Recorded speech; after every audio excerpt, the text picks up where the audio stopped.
And here we go. Monday, January 3rd, 2022. Ermanni and Edwards, The Bottom Line. Woodward Sports Network. Ryan Ermanni, Braylon Edwards.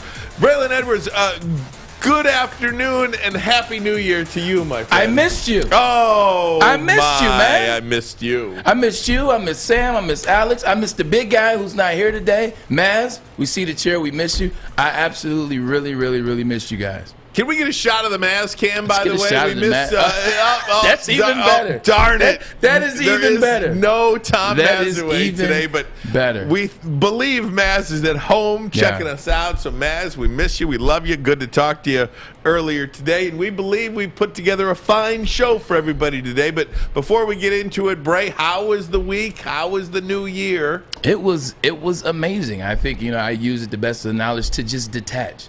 I think a lot of times when people get breaks, they don't actually break from what they do. They break, but they still do what they do. They're still checking emails. In our case and in our business, they're still watching all the sports. They're writing down notes. They're jotting it down, acting like they're preparing for the show tomorrow. I actually completely detached, man. I focused on family. My sister's pregnant, so that was my sister Jade is pregnant. We've known for a while, but we had a chance to have her. Got the oven brewing, and so we got a chance to celebrate the potential or the future of that. Family, we got together. Just family, just be around friends and families and loved ones, and I think I did that to the most and the best of the potential. We certainly love that. Yeah. We got Alex Mayer here as well, fresh off his trip to the Peach Bowl. Alex Mayer, how you doing, buddy? Good. How are you? Happy New Year to you guys. Welcome back. Happy New Year to you. Now, did you hear about his car when he was down there at the Peach Bowl? Did they light it on fire? Pretty close. What happened?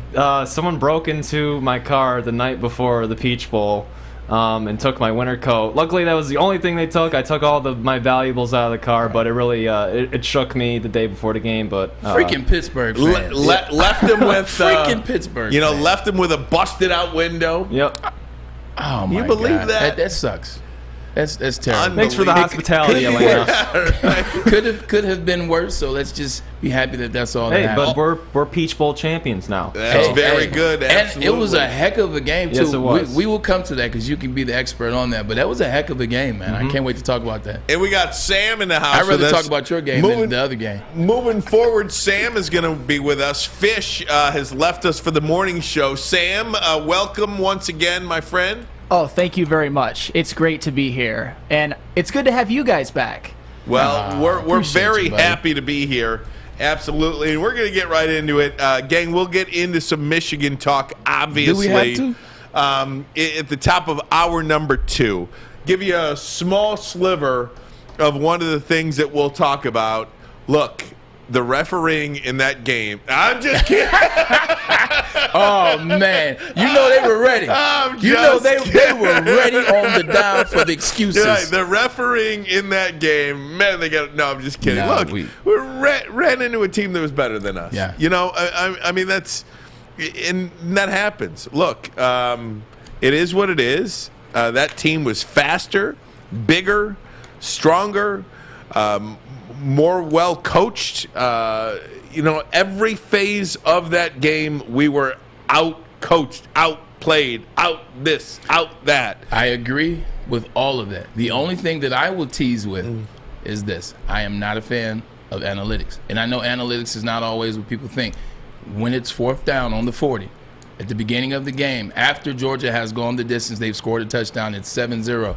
Don't feel inclined to have to go for it. Was the play there? Yes. I don't care that the play was there. Don't go for it. Don't run the opportunity. You punt the ball. You have a decent punter.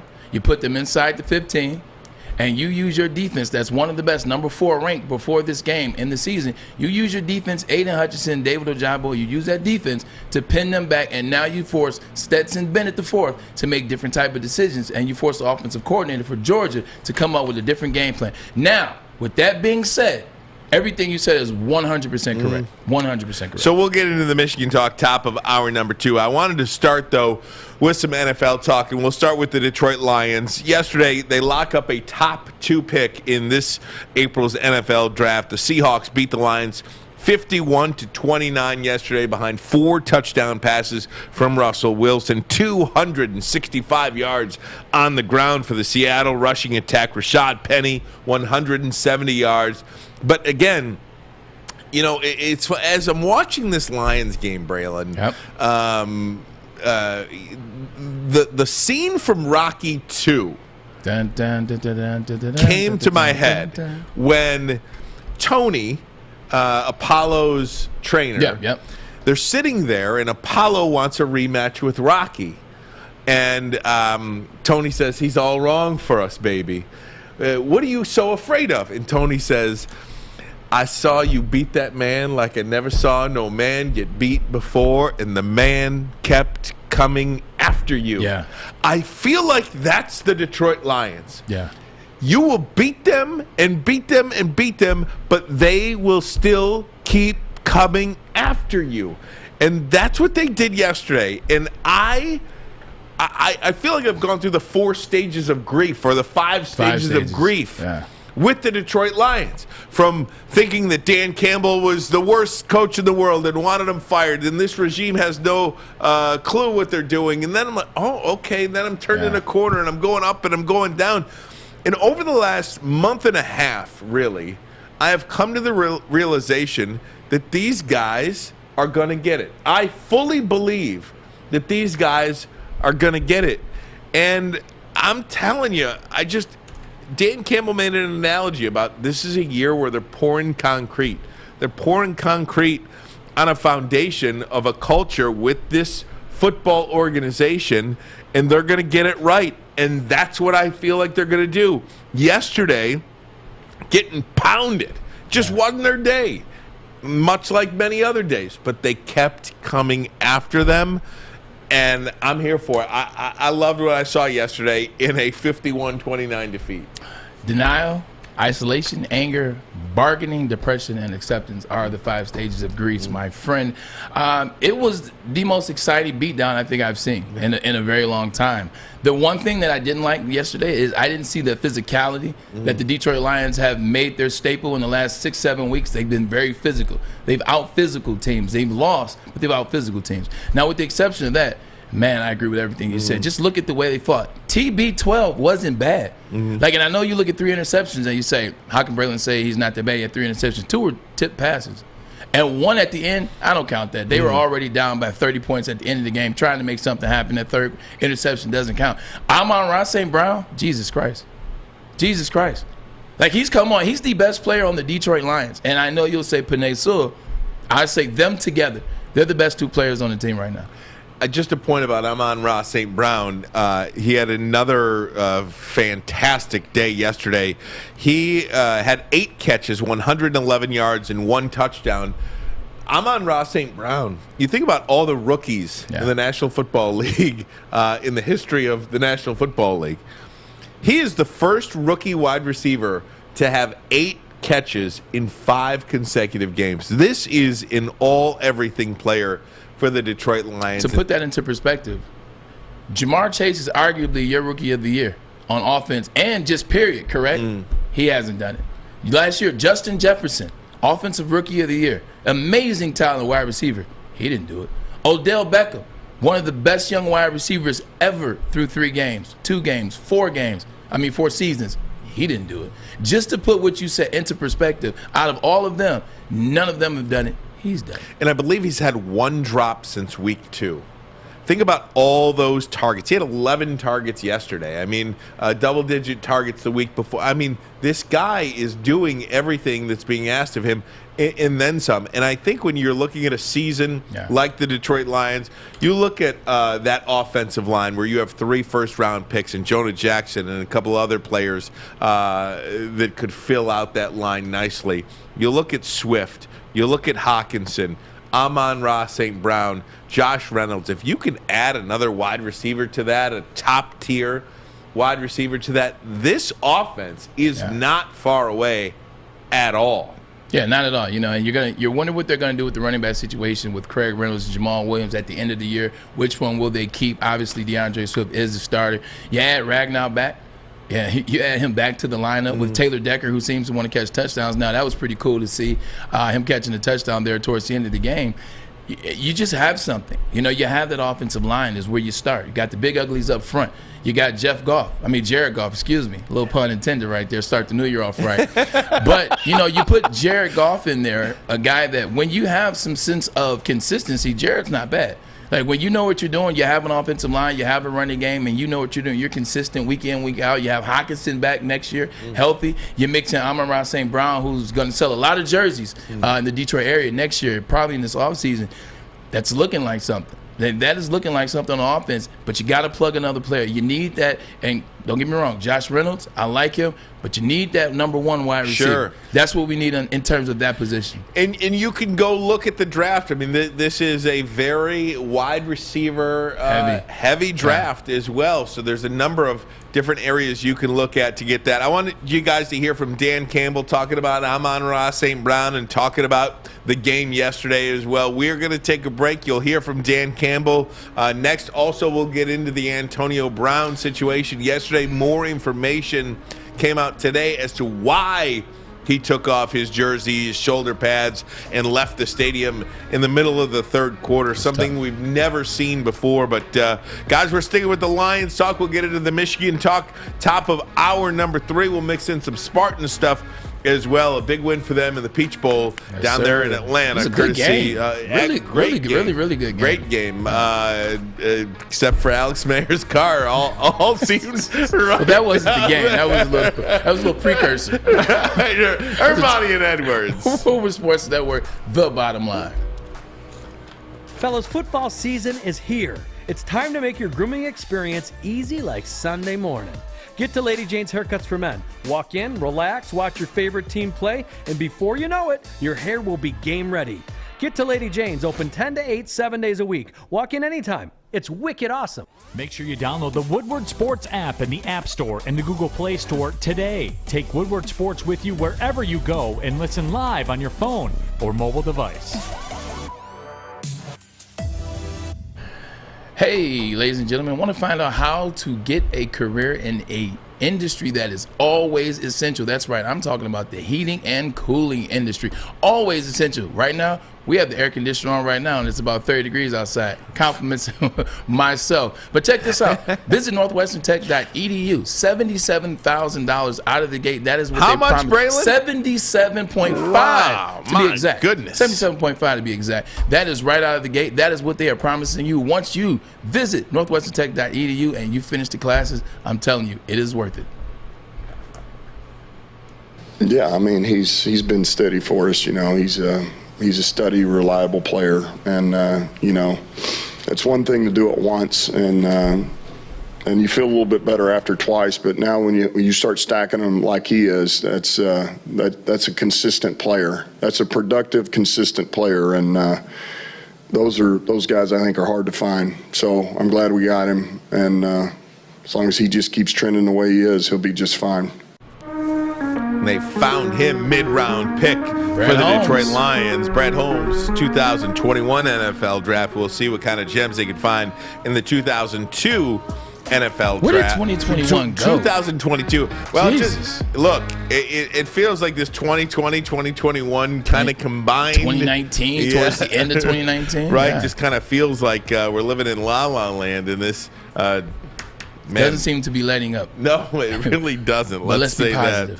That. Ryan Ermanni, Braylon Edwards, and Tom Mazaway. Tom is out today. Hope to get him back tomorrow. But sticking with this Detroit Lions team, and you can only say, they played hard for a while, right? Yeah. I mean, at some point, that has to transition into wins. Right. But they do get this year. Next year, you got to win a little bit more. And what you saw with the Cincinnati Bengals, and I'll kind of correlate my Lions take with the Cincinnati Bengals. 2 years ago, the Cincinnati Bengals were picking number 1 overall in the NFL draft. Now, it was a quarterback-heavy draft, and they got a good quarterback in Joe Burrow, who, I hate to say I told you so, but I told you so about Joe Burrow.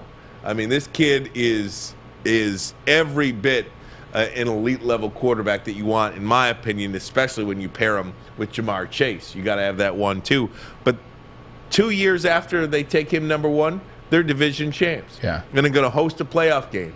I mean, the Lions haven't won the division since the mid-'90s, hosted a playoff game. What was it, 95 they last won the division? No, it was the year they went 91. 91?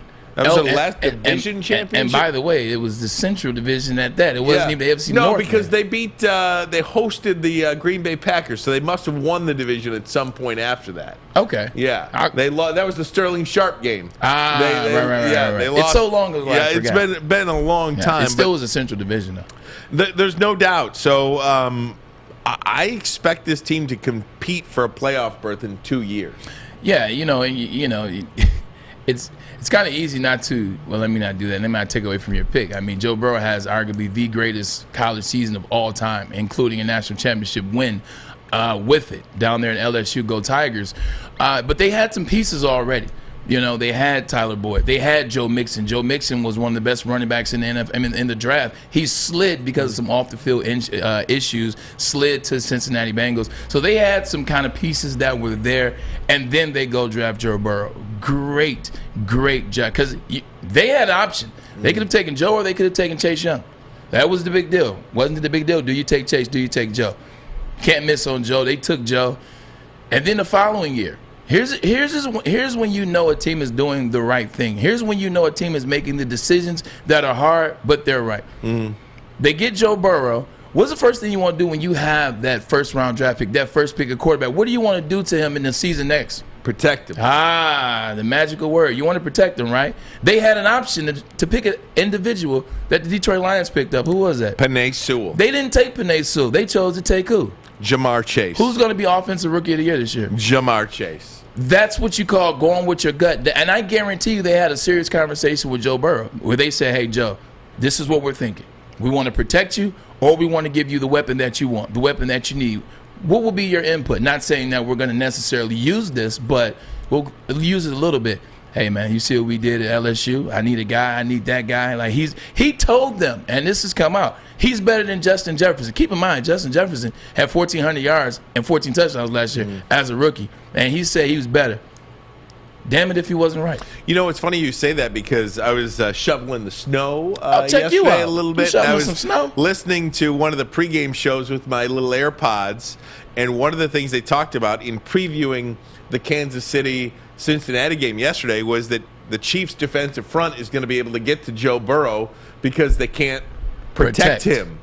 Because their offensive line is a travesty. And that travesty of an offensive line is good enough to win the AFC North Division Championship and good enough to host a playoff game and good in enough 2 to weeks. good enough to beat a team that won a Super Bowl 2 years ago and was in one last year. To win at this level now in the NFL, it may have always been this way, but even more than ever now, you got to have a duo. Mm-hmm. You got to have a duo. And I think that's what you got to find on that offensive side is a duo. You look at Chase and Burrow. They're arguably top 3 duo in the league, definitely top 5. Who's the best duo in the league? Oh, they're the team with the best record in the league. And that's Aaron Rodgers and Devontae Adams. You look at Kelsey or Tyreek and Mahomes. You pick your poison. You figure it out. Every team that wins at a high level, every team that's there at the end, they have a duo. I mean, Tom had 3 guys or 4 guys. Now he's down to just a couple. We'll talk about that. But you got to have a duo, and that's why I say we got to find a wide receiver. We got to find that special pick for the Detroit Lions to have that duo. Well, you're going to have 5 players, right? You got 2 firsts, a second, and a third. So you get 5 players in the first 2 rounds, the first 3 rounds of the draft that you're going to have to at least have 4 starters out of those. And whether that's linebacker, wide receiver, defensive line, defensive end, quarterback, whoever those 5 players are that you're going to pick, you better have 4 starters out of that. That's how you get good quickly because the Cincinnati Bengals have given the blueprint for the Detroit Lions, really, on how to get good quickly in the NFL. The NFL allows you to not be bad. If you know what the hell you're doing. If you know what you're doing for an elongated period of time. And I said, all these close games, and yesterday's game wasn't close. Well, yesterday's game, the Lions fought to the end. But that only goes so far. Dan Campbell, after the game yesterday, talking about this 51-29 loss to the Seattle Seahawks. Eventually, it's not going to be enough just to play hard. I thought the effort was good. I mean, look, I bring it up again. I mean, we battled. We fought our way back to where we were within two-score game. So it was there. It just, look, the details to it, some of the finish, I didn't think was what it's been, just as far as, how you're going to finish through a gap or on some of our blocks. And look, until you really watch it on the film, you're not going to know. And I guarantee you a lot of this is going to be, man, it's one guy here, it's one guy there, it's one guy, it's not going to be. And unfortunately, it doesn't matter if you're making a mistake now and then your teammate makes it the next time and then he makes it the next time. It's still, those things add up. And it only takes one guy to kill a play on both sides of the ball. So, but we'll see. I didn't feel like the effort, it was a lack of effort. It just, listen, man, they did some good stuff and they got after us. We didn't respond. And when you listen to Dan Campbell right there, he's absolutely right. It was not a lack of effort. It's what we talk about all the time. They fight tooth and nail to the end. Sometimes they start slow, and then they start picking it up towards the end of the second quarter or towards the end of the second half.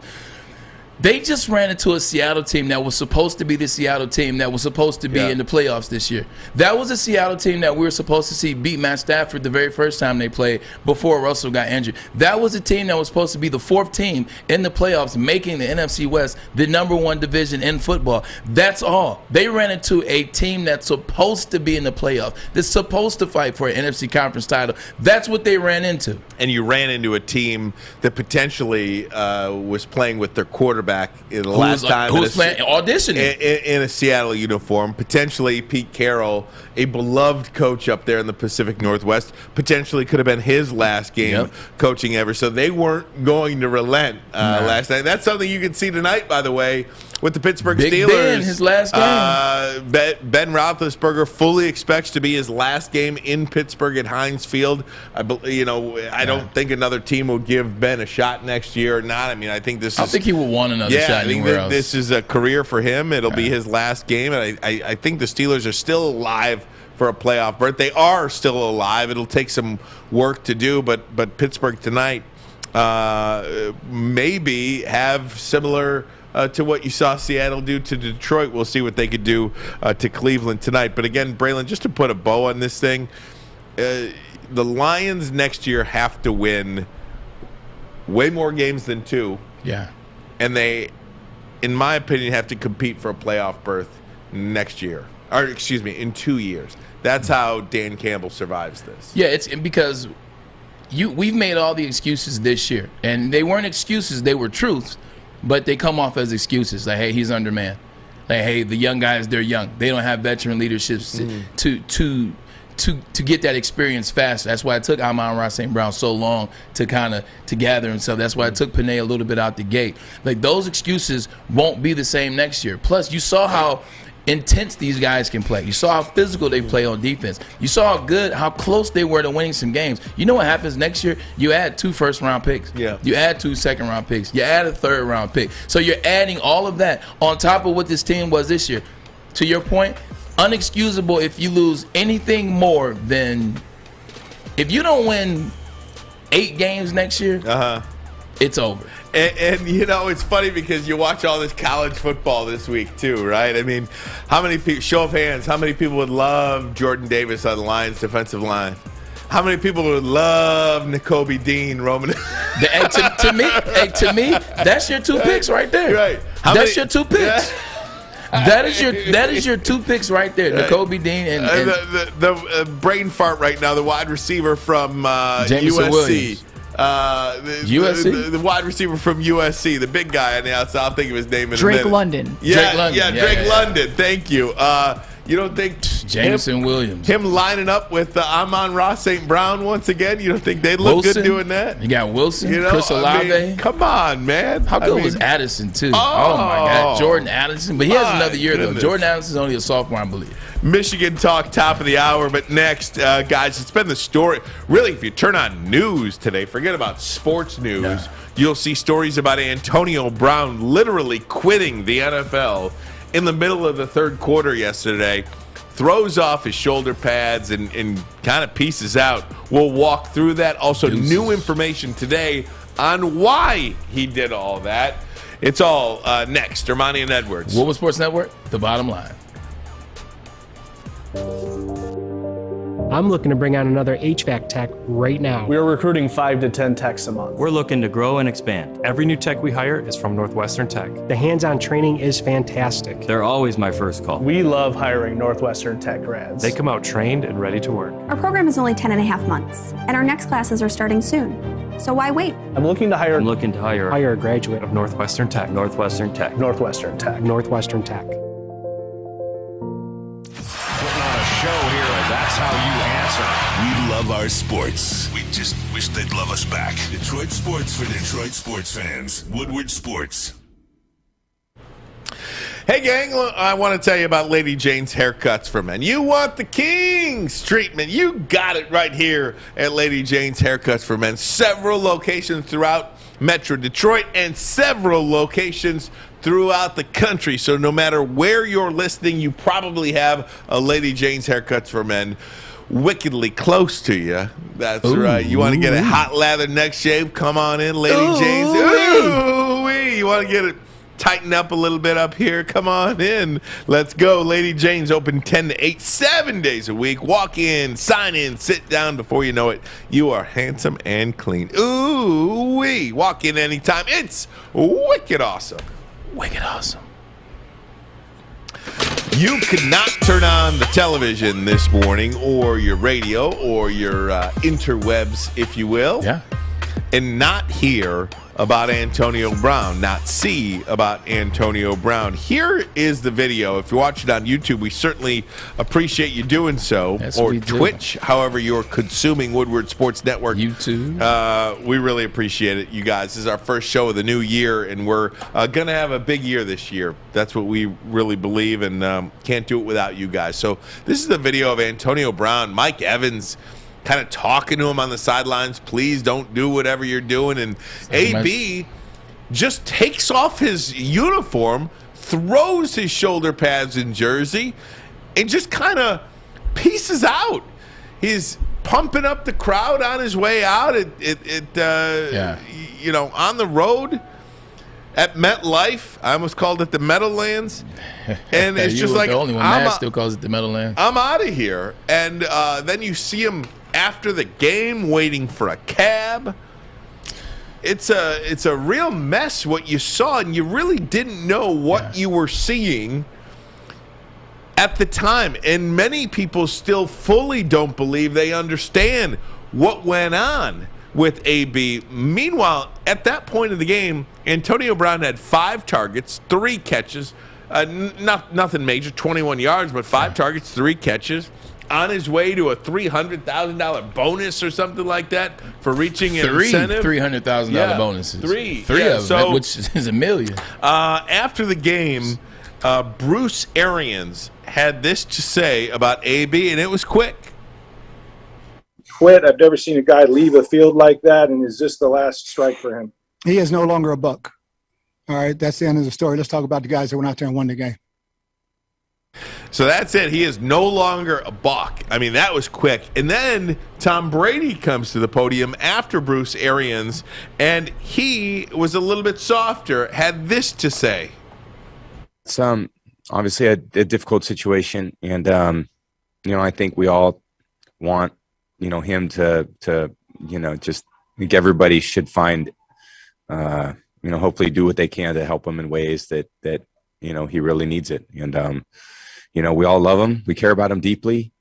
We want to see him be at his best, and unfortunately won't be with our team, but we have a lot of friendships that will last. And again, I think the most important thing about football are the relationships with your friends and your teammates, and they go beyond the field. And I think everyone should be very compassionate and empathetic toward some very difficult things that are happening. It is striking to me that Tom Brady says the right thing always, every time, always, and he didn't even have time to think about it. I mean, I'm sure Tom Brady is not listening to Bruce Arians' press conference. No. So when the reporter says, Bruce Arians says he's no longer a buck, to think on your feet that fast He just says the right thing all the time. And I do think you have to show empathy and compassion. We have never seen somebody quit in the middle of a game like that. It's no wonder why Tom got a perfect score on the Wonder Lake, which is one of the dumbest tests ever, but it tests dumb things. But some things it do test is your ability to think off the cuff, your ability to transition. So that's why he's really good at that, and he's been doing this for a long time, also under the tutelage of Bill Belichick. Now, getting back to who it's about, number 81, Antonio Brown. Like, I see a lot of people making fun of this, and actually, when someone tweeted something or posted something, in my initial, I kind of laughed under the post. I said laugh out loud, and then I deleted the laugh out loud because it's not actually funny. To watch an individual go through this, and Antonio Brown doesn't get any, well, I don't want to say doesn't get any credit. Antonio Brown doesn't get the benefit of the doubt because of all the things that have come up with him since the Steelers to the Raiders. And there have been a number of things. And there have been a number to his credit, so I understand why people won't give him the benefit of the doubt because he basically doesn't deserve it.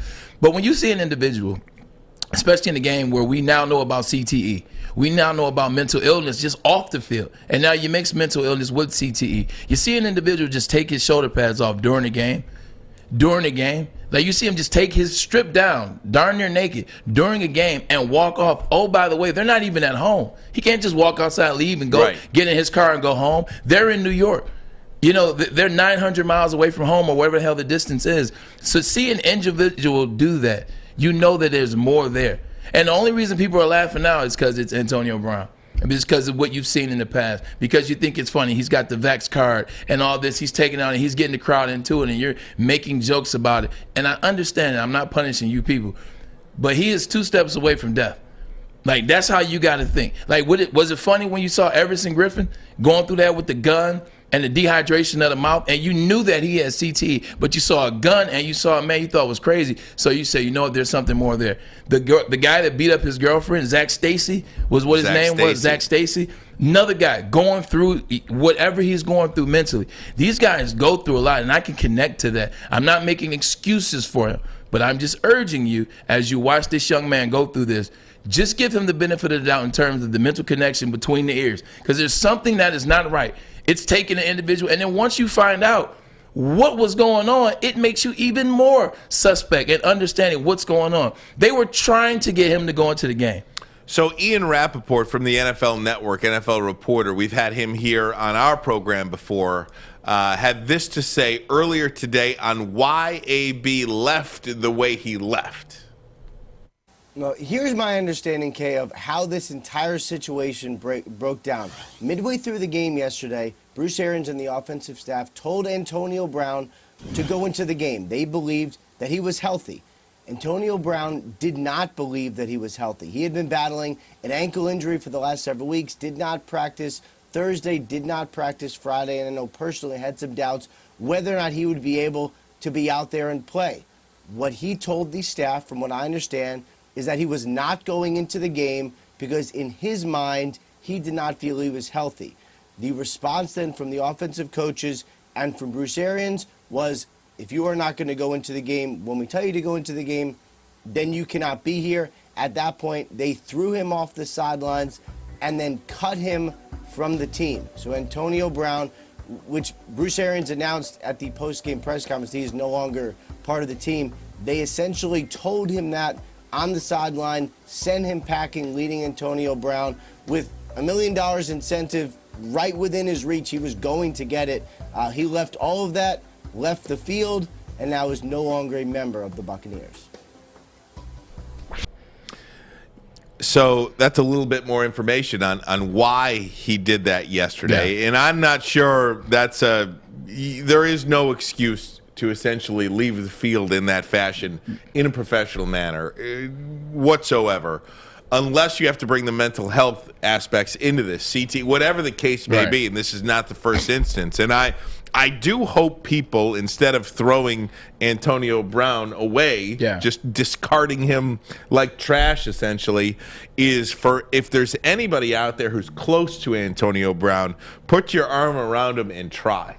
Yeah. And don't stop trying to help him until he gets the help he needs, because whatever the case may be, whatever the reason why he left like that, I mean, he clearly needs help. It's like what Derek Carr said about Ruggs earlier in the year. Remember, he was very adamant. He said, hey, somebody put your arm around him. Like, you got to put your arm around this guy. And, you know, listening to Ian Rappaport, I still stand by my stance on, you know, what it is, and just be mindful. Just pay attention. Don't be as judgmental before you find out all the facts. But even with that, let's say that's the truth. Is that fair? It's like, yo, my ankle's been hurting. He's been out for an ankle injury, like off and on all season, correct? And now you're telling me, like, oh, go in right now, or if you don't, you're off the team. Like, even that in itself it's because it's Antonio Brown. Because if that was any other wide receiver and they say, yo, my ankle is messed up and I didn't practice this week, you saw that, it would be like, all right, they would be upset, but I just feel like maybe they would trust him a little bit more. Maybe they don't trust Antonio Brown's analysis. And he's put himself in situations where he deserves that lack of trust. Like he has put himself in situations where he deserves that lack of trust. I can't even get mad at Bruce Arians and the Bucks for saying, hey, if you don't go in the game right now, like, you're telling us you don't want to play. I can't get mad at Bruce Arians at all for that ultimatum at all. I'm just saying the response afterward, there's a chemical imbalance there. You know, the one, you know, I'm trying to think about why we care so much about this story, why we care so much about Antonio Brown. And the one thing I keep going back to, and this was every news station too. You know what? Let me put a pin in that. I got to get to a break, and I'll tell you why I think we all care about Antonio Brown so much, or care to discuss greatness. Antonio Brown. Ermanni and Edwards. Woodward Sports Network, the bottom line. Hi, I'm Kay Cunningham. I'm proud to partner with Hall Financial, the mortgage company known for 5-star service. Don't just take my word for it. Check out their 5,000 5-star reviews for yourself. Go to callhallfirst.com and get started with your 5-star experience today. The pros know. Go! Listen Monday through Friday for Big D Energy Live on the Woodward Sports Network with Stanley Cup champ Darren McCarty, former Lion Joik Bell, and the silky voice of Neil Rule. Ermanni and Edwards, 2022, our first show of the new year, and we expect to have a big year here, Braylon Edwards. Man, I expect nothing but the best. I'm with the best. We're going to be the best. We are the best. We've got Alex and Sam with us as well. Tom Mazaway sitting this one out today. Do we have that Maz cam once again? Darn it. Darn, I was hoping we'd see him here in the chair at some point. We got to get a post out or something next time. Put a little post-it in his fat hat or something like that. But, one of those pullovers. Right? Yeah, put a pullover on the on the cutout. So let's continue on with this Antonio Brown conversation. And I think Antonio Brown is so fascinating to so many of us, because for a majority of people out there, and I don't use that word majority loosely, literally, a majority of people out there have no idea what it's like to be as good at anything as Antonio Brown is at football. Yeah. Literally, I'm not sure there's anything that I do in my life that I do as well as Antonio Brown in football. I've seen you on air. Well, but I get it. But you see what I'm saying? Like, I am not as good at my job as Antonio Brown is at his job, and I would venture to say that 90% of people out there in life are not, because I'm not. Antonio Brown is like a one percenter. Yeah. Of wide receivers. His ability is with the all-time greats. The especially ability, a 7-year run in Pittsburgh. The ability, absolutely. So most of us sit there and say, "How can you do that? Yeah. How can you act like that? Yep. How can you leave $1 million on the table and run away? You must be crazy." We can't not have a reaction to that. Yeah. That's where the negative reaction and the jokes and the puns and the this and the that come in with Antonio Brown, because regular people who aren't professional athletes or don't excel at anything like that cannot mentally comprehend how somebody can behave like that. Yeah. They just can't do it. No, they can't. You know, it's one of those things where people always love to jump in other people's shoes and say stuff like, man, if that was me, I would have never done that. Exactly. Like, man, if I was making $1 million, I would do this, that, and the third. People always can put themselves in your situation or in your shoes and say what they wouldn't do. You don't. It's BS. I've always hated that. Like, I've always had that because I've always had to listen. And sometimes I'm actually like a fly on the wall. I'm quiet, just listening to other people have conversations. And then I'm like, what? Shut up. Like, if you're not in that individual shoes, if you've never done something like that, you don't know what you would do until you're in that situation. So I hate when people have that conversation. It's that, if I were, this is called mythological. It'll never happen. So relax. Like, take a step back. But people care because they want to be in people's business. People love superstars. They love celebrities. They love money. They love all that. So it goes into the conversation of judging individuals that have the money, that have the star power, that have the, or if no one does anything wrong, hating on the individual that has the money, that has the star power. Oh, you know what? His wife's ugly. Like, you know what? Like, he's not that. He doesn't have that much money. You know what? Brad Pitt has more money than him. Like, people love to play that game, and that's why people care. Instagram. Why was Instagram created? Because people care about other people. People care about celebrities, entertainers, and people care about negative things. And this is one of the most negative things that you'll see. Well, I mean, you look at any of the, TMZ, now TMZ Sports. You've got... They've branched out. Right. I mean, remember back in the day it was like People Magazine. And now that it's was like... it. Now there's like... And Us Weekly. Right. Now there's like 1 million of these books because people care about what other people are doing. And Antonio Brown has, good or bad, become this caricature of celebrity that we just can't turn away from. It's like no different from, watching a train wreck. Yeah. We, as a general public, love to see a good train wreck. It's true. With you don't want to see anything bad happen. Negativity sells. You don't want to see the ultimate happen, like you mentioned, Everson Griffin. Yeah. But a little tirade on the field, running around, walking out. Oh yeah, let's check that out. You hope it doesn't go any further, but that's why we are so fascinated with this story. Yeah, 100%. You look, and also you just remember how great he was. Mm-hmm. Like, you thinking about when you think Antonio Brown, you think about when he jumped up and kicked the punter from Cleveland on an amazing punt return. You think about 1,800 yards consistently. You think about him versus Juju. You think about them almost getting to the Super Bowl. You think about every team he was on, he instantly made a difference. Well, he didn't get a chance to get on the field with the Raiders, but as soon as he got to the Patriots, touchdown against the Dolphins. As soon as he got to the Bucs, instant difference maker. Scores touchdown in the Super Bowl. Helps them win the Super Bowl. He's always been that good, but he's always had that much baggage that comes with him. And each year there's more and more baggage. You're almost waiting and hoping. When he gets quiet, that's the other side of it. When he gets quiet, and he had that run this year for a long time. When he had the run from Super Bowl to fake COVID card, people were like, "Oh man, when's he gonna do something?" It's almost like betting the stakes in Vegas. It's like, "Oh dang, I had he was gonna do something last week and it didn't happen." So now that he's done something, people are like, "Yes, there he is. I knew he would show me something," and people wait for it. Ryan Clark, former teammate. It's almost like, not to cut you off, it's like Ron Artest. Yeah. People used to count down the times to meta world peace now. Would do something. You were waiting for him to do something. Same thing. Ryan Clark, former teammate with Antonio Brown back in Pittsburgh, had this to say about this latest situation on Get Up This Morning on ESPN. This kind of, at least on this network, all started with me years ago after he had to blow up in Pittsburgh, where he wouldn't go to practice and where he's on the sideline in the fur. And I said what I said then about what type of person I believe he is. And now with the way that we've moved forward with mental health awareness, we understand that there are some underlying things here. We understand that more could be at play when it comes to Antonio Brown. Here's the thing I will speak to.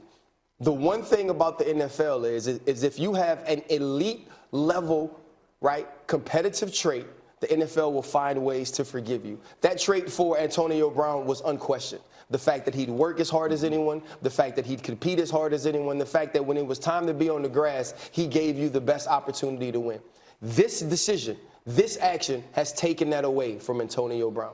Antonio Brown will no longer compete no matter what. Antonio Brown will no longer do whatever it takes to win football games on the grass because he just showed you that he'd quit on his team. He just showed you that he'd walk off without his pads, not caring about his teammates. And I think there were a lot of things that you could come to grips with, or a lot of things you could convince yourself of when it came to Antonio Brown, because he was such a high-level competitor, he was such a high-level athlete, and he produced at such a high level when you gave him opportunities to play. When you do this, no one wants you to be around. No one wants you to be a part of their locker room. No one wants you to be a part of their team. He was not completely inconsistent. It was consistent that he would work. It was consistent that he would help you win football games. That is no longer consistent. No one wants a wholly inconsistent person on their team, and that's who Antonio Brown is. I believe he's played his last. And that was Ryan Clark on Get Up this morning on good. ESPN. And honestly, I think when we all saw Antonio Brown leave the field in the fashion that he left the field, that was it. We'll never see Antonio Brown in a football uniform in the NFL anyway ever again, will we? No, not at all. And I mean, we'll see Colin Kaepernick before him, but I just don't think if you're a coach, a GM, a president, you can't bring this to an owner. Like there's no way that you can bring this to an owner and say, hey, listen, now I know he's got some stuff, but he's the missing piece for our Super Bowl run. Hey, I know he's got some stuff, but we're down some wide receivers in the playoffs, and we could use him to help. It's no way an owner can see this and see everything that has come before this. Ryan Clark is absolutely right.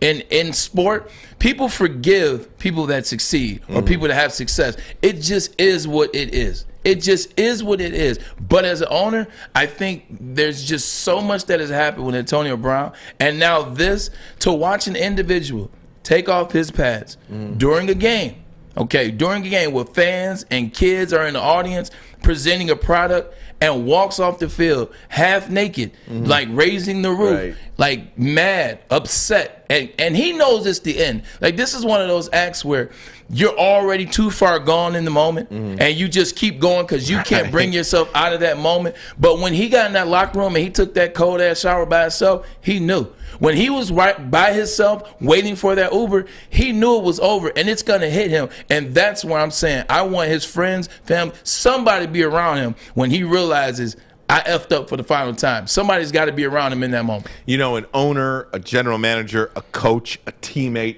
they'll overlook a sexual assault. Yeah, definitely. Which sounds awful. It's true. It sounds awful what I'm saying. Look at Ben Roethlisberger. It sounds awful what I'm saying.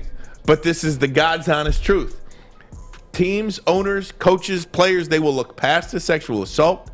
They will look past an arrest. They will look past anything, just about anything.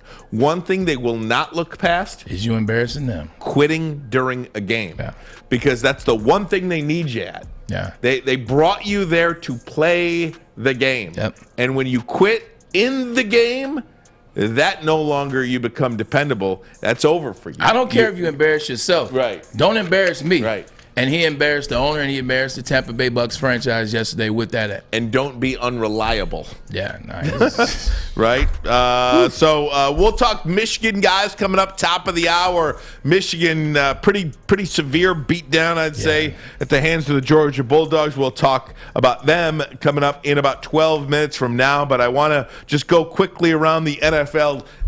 Mike Zimmer of the Minnesota Vikings had perhaps the best answer to a question regarding his backup quarterback that you will ever hear in the history of your life. No matter how many times a coach is asked about the backup player, you will hear that next. Ermanni and Edwards. Woodward Sports Network, the bottom line. Okay, you thirsty little spin goblins. I want you to pedal into the next dimension. Spin it! Spin! Spin! Uh-oh! Carmen's falling behind. Let's give her the hiss of shame. Spin!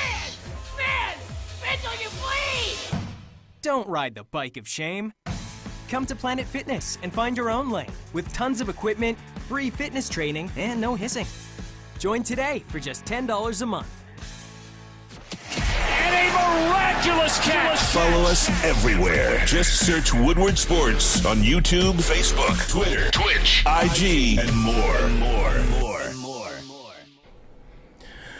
Why take a chance on investing in stocks when you can double your money instantly with MyBookie? You can predict when the hunch will pay off or use your promo code at MyBookie, and I will guarantee you double your first deposit all the way up to $1,000. The best part is MyBookie accepts everything from credit card to well-known cryptocurrencies like Bitcoin, Litecoin, and Ethereum. So you can bet and withdraw and hold on, let me start over. Maz, how do you do this every day?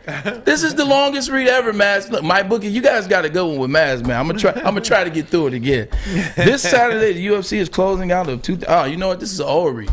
Oh, that's old. This is an old read. Well, how about betting on Monday Night Football tonight? The Pittsburgh Steelers. Pittsburgh Steelers and Cincinnati and Bengals. And the Cleveland Browns. Your Cleveland Browns. No.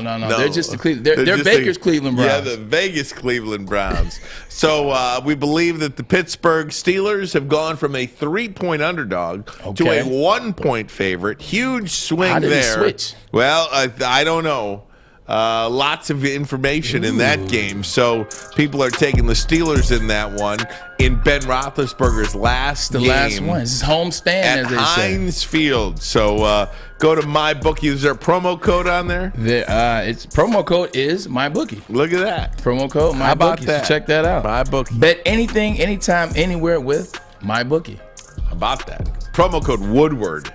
Oh, it says Just MyBookie saw that on the there. graphic. Yeah. Promo code Woodward. We got to get some 2022 material over here. This is a UFC fight from last year.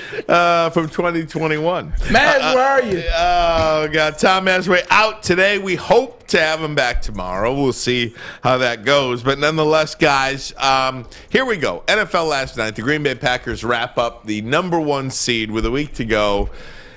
In the NFC, they beat the Minnesota Vikings last night convincingly. They beat them 37-10. Green Bay clinches #1 seed, as I mentioned, for the first time in Don Zimmer. Mike Zimmer's tenure for the Minnesota Vikings. They will miss the playoffs in back-to-back years. Kirk Cousins was out with COVID. He had a positive test. He's also not vaccinated, right? Not vaxxed, but nonetheless could not play last night. So it was Sean Mannion who got the start, the third-round pick back in 2015 of the then St. Louis Rams.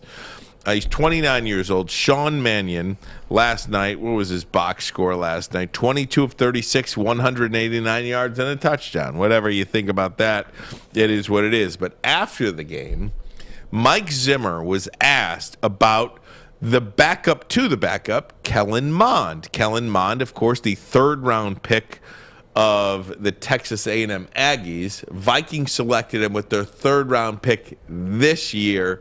After the game, Zimmer was asked about why not Kellen Mond. You want to get a look at him? Do you think you want to get a look at Mond next week? Not particularly.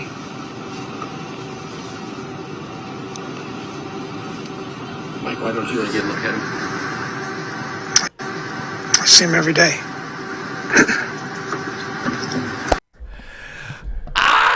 Oh my God!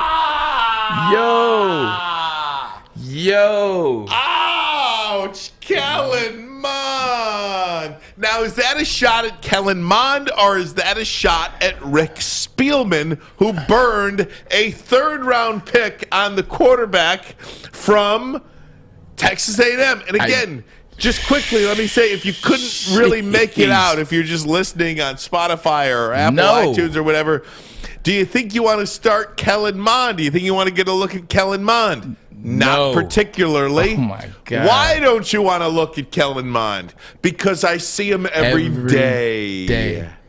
You know who that's a shot at? Every day I am reminded that you flubbed on this pick.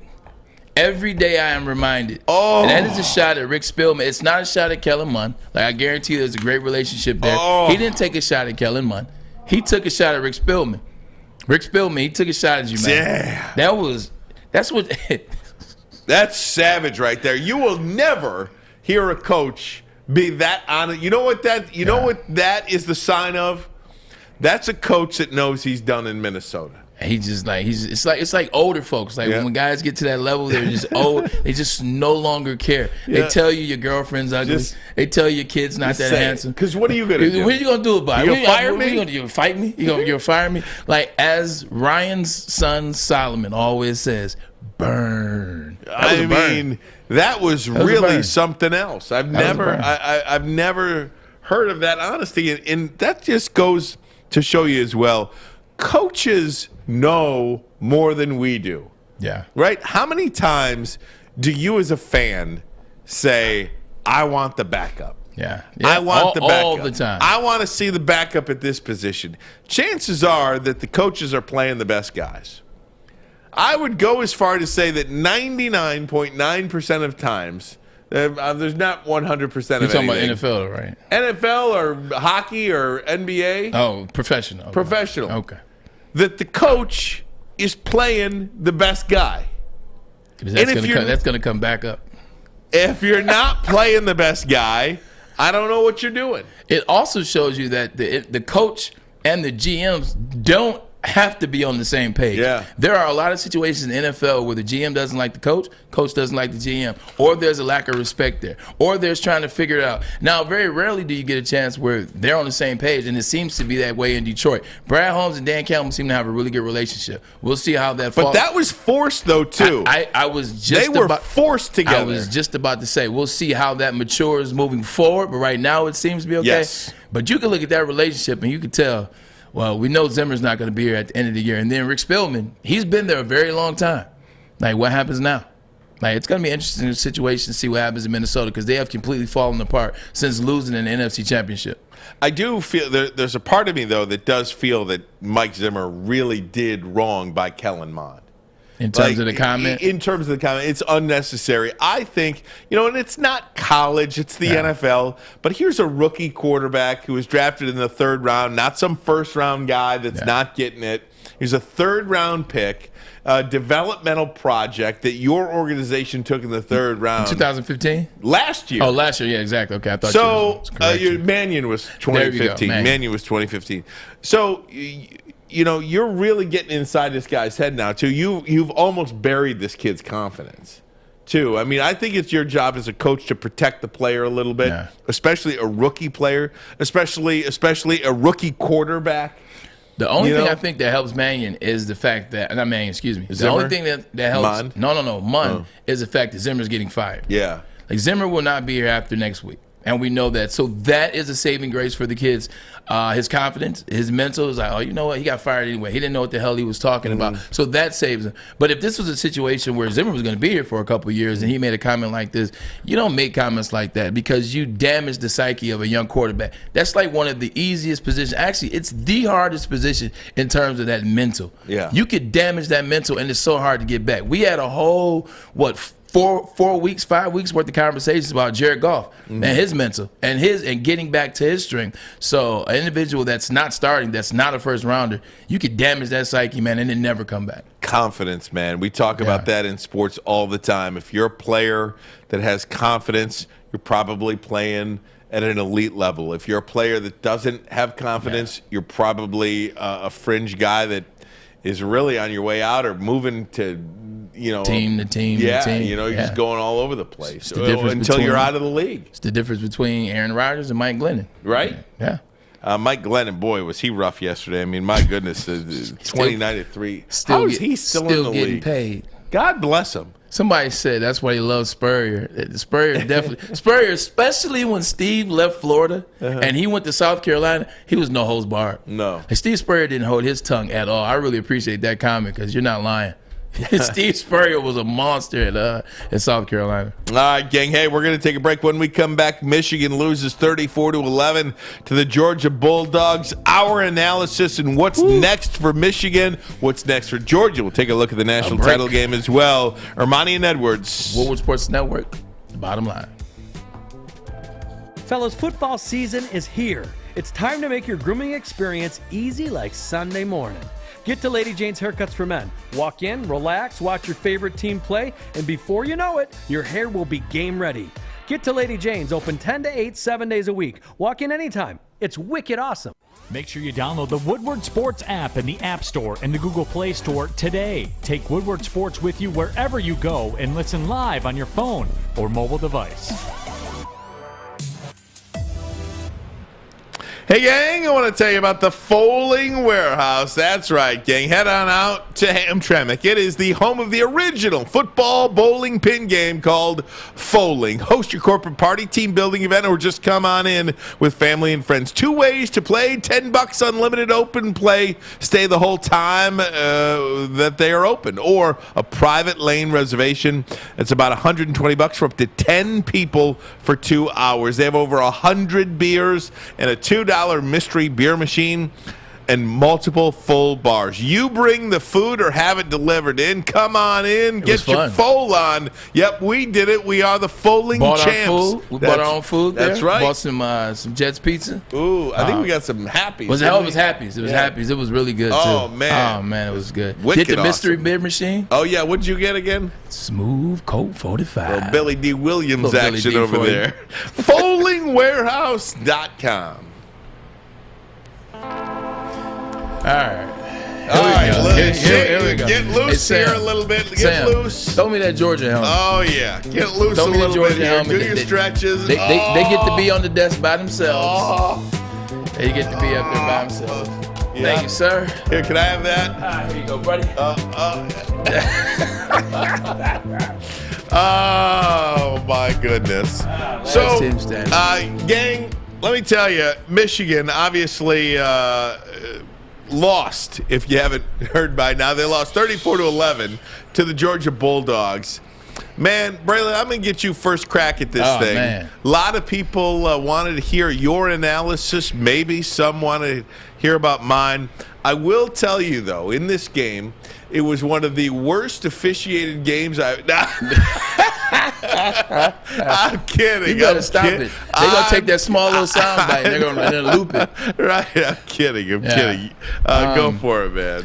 Yeah, my big thing is, like I told you, I'm not a fan of analytics. I think in the first fourth down that we got our first possession, which is after they scored on their first possession. They went down the field, ran up the middle. It didn't seem like we had anything going on the defensive interior because they ran right up the middle on us. And then they made some big plays. Daxton Hill, who was a guy that you didn't know if he had COVID, you didn't know if he was under some type of disciplinary actions while he got there late. He didn't play the first 3 or 4 series, I want to say, for Michigan, and it showed they were out of pocket. But their tight end, Brock Bowers, man, he's a man. He's a man-child. Reminds me of a George Kittle. In fact, I think he pretty much is a George Kittle-type tight end. So they had a really good first drive. Michigan gets down to the 40. This is when it started, though. Like, you ready for this? This is when it started to me. First play of the game, Vastardis jumps offside. Mm-hmm. And I looked at it and I said, you know what, that's going to be a problem. Because Vastardis had his hand in the ground. And he saw that big man named Jordan Davis put his hand in the ground. And he jumped before they were even in a set motion. He jumped because he knew he had to get a jump on the gun. He had to get a jump because Jordan Davis was a big man, strong, powerful man. So that started kind of, man, here we go. You get to the fourth down, and as opposed to punting it, you're on the 40. You're on their 40. 4th and 4 at the 41. Yes, at the 41. You're on Georgia's 41.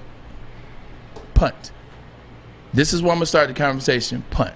You have the 4th-ranked defense in the country. You have David Ojabo. You have Aiden Hutchinson. You've legitimately given yourself a chance to get some field position, win a field position battle.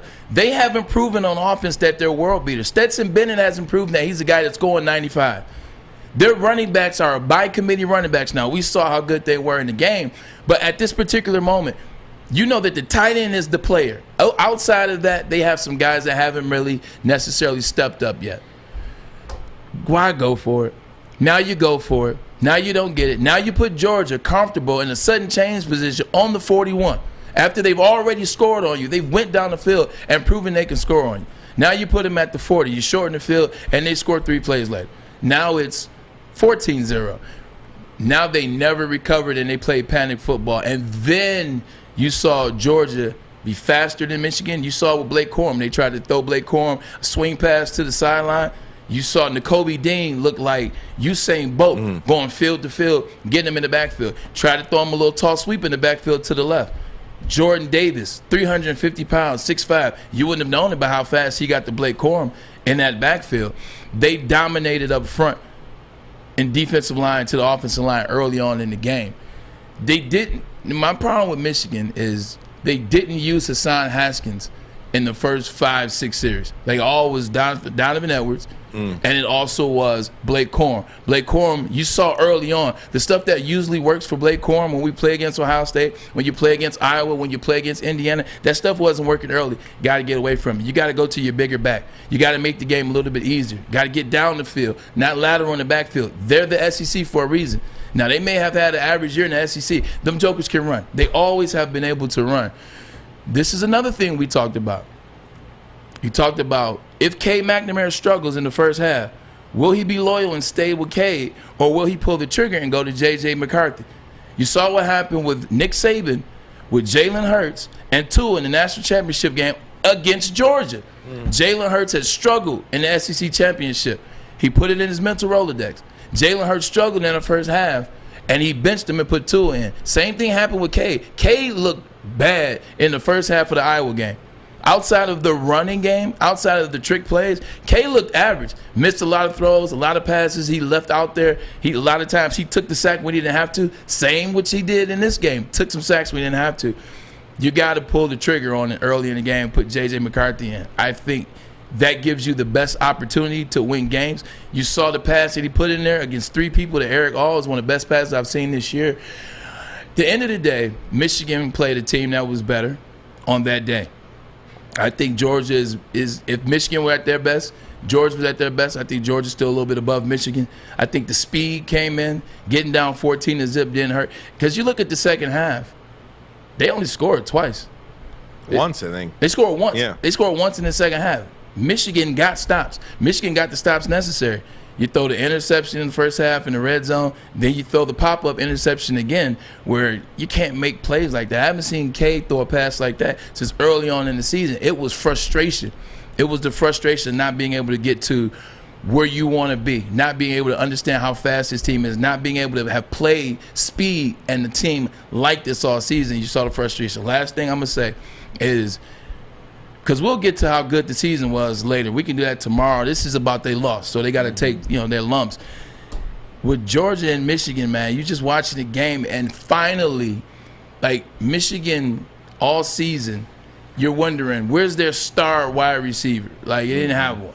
They were a by-committee type wide receiver. Where's like the star quarterback that can make that play? Well, you got a game manager. You got a guy to get it done. He got it done all season.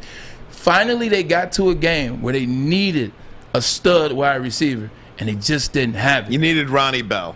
They needed or they needed to put Andrew Anthony in the game. Right. Because I don't know why they won't play Andrew Anthony, but you needed a Ronnie Bell, or you needed a stud, and you did, or you needed a quarterback that's a Bryce Young, that's a C.J. Stroud, that's one of those type quarterbacks, and you didn't have that either, or because you didn't want to put J.J. McCarthy in. It caught up to you, and Georgia, once they got a 14-zip, they pretty much treated Michigan like we treated Iowa. Once we got up on Iowa in the Big Ten Championship, man, we just had our fun with it. I mean, they punched us right in the mouth from the get-go. Yeah. And for whatever reason, Michigan just couldn't recover. And look, Georgia was the better football team. They were the faster football team. I don't think Michigan knew what to do with Georgia's speed. And one thing that you have said, and your dad has said, Stan Edwards, from the first week we were on here on the air back in August, was how does Michigan compete with Ohio State? And not only how does Michigan compete with Ohio State, how did there become so much separation between Michigan and Ohio State over the years? 5 letters. Speed. Speed, speed, speed. Georgia had it, and Michigan didn't. And that is one thing that slowly but surely Michigan is improving upon. I mean, Blake Corum, Donovan Edwards, some of these guys, J.J. McCarthy. I mean, we saw him get away from a sure sack at one point that he spinned out of in the second half of that game. And look, this is one of those things that happens. Sometimes there's teams that are just better than you. And Georgia is better than Michigan. I completely underestimated, and I don't think I'm the only one, but I completely underestimated how good Georgia was. I think because the way they lost, got manhandled by Alabama in the SEC championship game. And I think if you look at their schedule, go look at Georgia's schedule. They didn't play anybody this year. I think Kentucky was maybe the best team that they played all year. They didn't play anybody. One of the other things, too, that doesn't show in the stats, that we saw once you play the game and you see Dalvin Cook's brother James Cook, you see Zamir Rice, you see when you were going into this game, you didn't see a ton of stats from the wide receivers. You didn't see 1,100 and 1,200 and 1,300. You didn't see 15 touchdowns from this wide receiver. You didn't see 1,600 rushing yards like they've had before when they've had Sony Michel and they had Nick Chubb and they've had DeAndre Swift and they've had Todd Gurley. You didn't see a ton of stats that jumped out at you. Even Stetson Bennett. Stetson Bennett had less passing yards than Cade McNamara, although he had more touchdowns and 3 more interceptions. So it's easy to look at that and say, you know what? These guys don't necessarily ball and go out there and kill, but you know what you don't see in those stats? You know what they don't show you? They don't show you that the defense is so good that they're winning the field position battle. They're usually getting the ball at midfield, and they're going in and scoring. They haven't had a lot of time for those individuals to get receiving yards, to get rushing yards, because they're always at the 50, because they're always at the 40, because of how good and dominant that defense is. So that, yes, the Alabama game did give us a sliver of hope, but they went in there, they knew what the game was. And also the biggest thing for me, Ryan, you saw the inexperience versus the experience. Georgia has been in the playoffs before. Georgia has been to the national championship. This team, there's players on this team that were there when they lost to Alabama. They remember how bad it felt, how bad it stuck. They've been to the playoff multiple times. They know how to prepare. They know in those moments, like, when not to overreact. They know when not to just let it subside, be smooth. I love Michigan. I love the way they played this year, but they have not been in that moment, and it is an experience, and it is not uncommon because there have been 11 blowouts in the semifinals since they've entered the playoffs. It's not uncommon for the teams that aren't used to it to get blown out. And they did get blown out. Phillips here. Kentucky? Arkansas was number 8 when they smoked them. Clemson was down to number 2 when they beat them. Don't look at the rankings. Where are they now? Yeah, don't look at the rankings. Clemson was number 2 when they beat them. Clemson was terrible this year. Iowa was if you want to play that game, Iowa was number 2 this year at one point. Right. I mean, Clemson was game. terrible this year. Yeah. I mean, come on. Don't give me the Clemson stuff. Clemson couldn't score a point. If I'm not saying that I'm a better quarterback than the one they had, but Clemson was no good. And Arkansas, number 8, Arkansas. What did Arkansas finish with this year? Arkansas finished 9-4. That's some awesome season. I mean, no offense. Who's the best quarterback? Seriously, Georgia. Ole Miss, probably Matt Corral. I mean, they didn't play Ole Miss.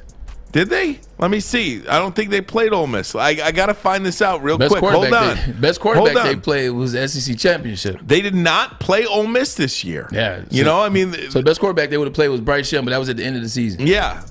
Best quarterback they played, Bryce Young, although I do like the kid from Tennessee, Hendon Hooker. Yeah. That was a good game. 41-17. I mean, I don't know. I mean, sue me. I didn't think Georgia was as good as they were. I knew Georgia was a good football team. We did our homework. We knew Georgia was a good football program. I just knew Georgia hadn't seen anything like what Michigan had to offer. And then Michigan, they went out there and they didn't present their best product. Let's call a spade a spade. They got beat by a better team, but Michigan did not present its best product. I will make a couple of excuses for Michigan. I will do that next. Ermanni and Edwards. I'm staying away from the excuses. Woodward Sports Network, the bottom line. I'm looking to bring on another HVAC tech right now. We are recruiting 5 to 10 techs a month. We're looking to grow and expand. Every new tech we hire is from Northwestern Tech. The hands-on training is fantastic. They're always my first call. We love hiring Northwestern Tech grads. They come out trained and ready to work. Our program is only 10.5 months, and our next classes are starting soon. So why wait? I'm looking to hire a graduate of Northwestern Tech. Northwestern Tech. Northwestern Tech. Northwestern Tech. Putting on a show here, and that's how you answer. We love our sports. We just wish they'd love us back. Detroit sports for Detroit sports fans. Woodward Sports. Big names, bigger opinions. It's the bottom line on Woodward Sports. Hey, gang, I want to tell you about Les Stanford Chevrolet Cadillac, located in Dearborn on Michigan Avenue. If you want to buy a car, they've got one for you. If they don't have it on the lot, they're going to order it for you. So you want to get that order in. And also on their pre-owned lot, any make, any model, yep, they're for you right there at Les Stanford Chevrolet Cadillac. You could sell them your car as well. Whether you own the car, lease the car, doesn't matter, because Les Stanford is your authorized lease return center. You own it, you lease it, doesn't matter. Send it back to Les Stanford. LesStanford.com, LesStanford.com, 313-565-6000, 313-565-6000. Les Stanford Chevrolet, find new roads. Yeah, it was a great season. To me, it's one of the best seasons in Michigan football history. We were trying to make it greater. We were trying to make it greater tonight, but it was still a great season. Though this team won't be together fully next year, it's still a beginning for this team. This is about when our guys, Josh Ross to my left here and Cade McNamara to my right, it's when it began last year, and it'll begin anew this year. Start of a new year. Proud of them. The way they kept fighting, I could see they were there's never any quitting. These guys is a very, very resilient, ton of resolve with this football team, and we'll, as I said, to me it feels like a start, feels like a beginning. Yeah, the loss stings for sure, but it does feel like a start. It feels like a beginning to me as well, and we can get into that, Braylon, a lot tomorrow. If you got anything to add to it right now, feel free to do so. But we could talk about the season and what this feels like to Michigan moving forward. I do feel like this was a start. I was not devastated watching that game. I was not freaking out. I was a little shell-shocked. I was shell-shocked watching that game because I just didn't anticipate it. I didn't suspect it. Yeah. And maybe that was my fault, but I don't think I was the only one that didn't think that Michigan belonged on the same field with Georgia. It's one of those things where, and as I keep telling people, so people, they want to jump the gun, they want to jump on top of us. I keep saying Michigan got waxed. Yes, Michigan got waxed. Let's get that out there. But I'm telling you, man, that punt changes the complexity of the game.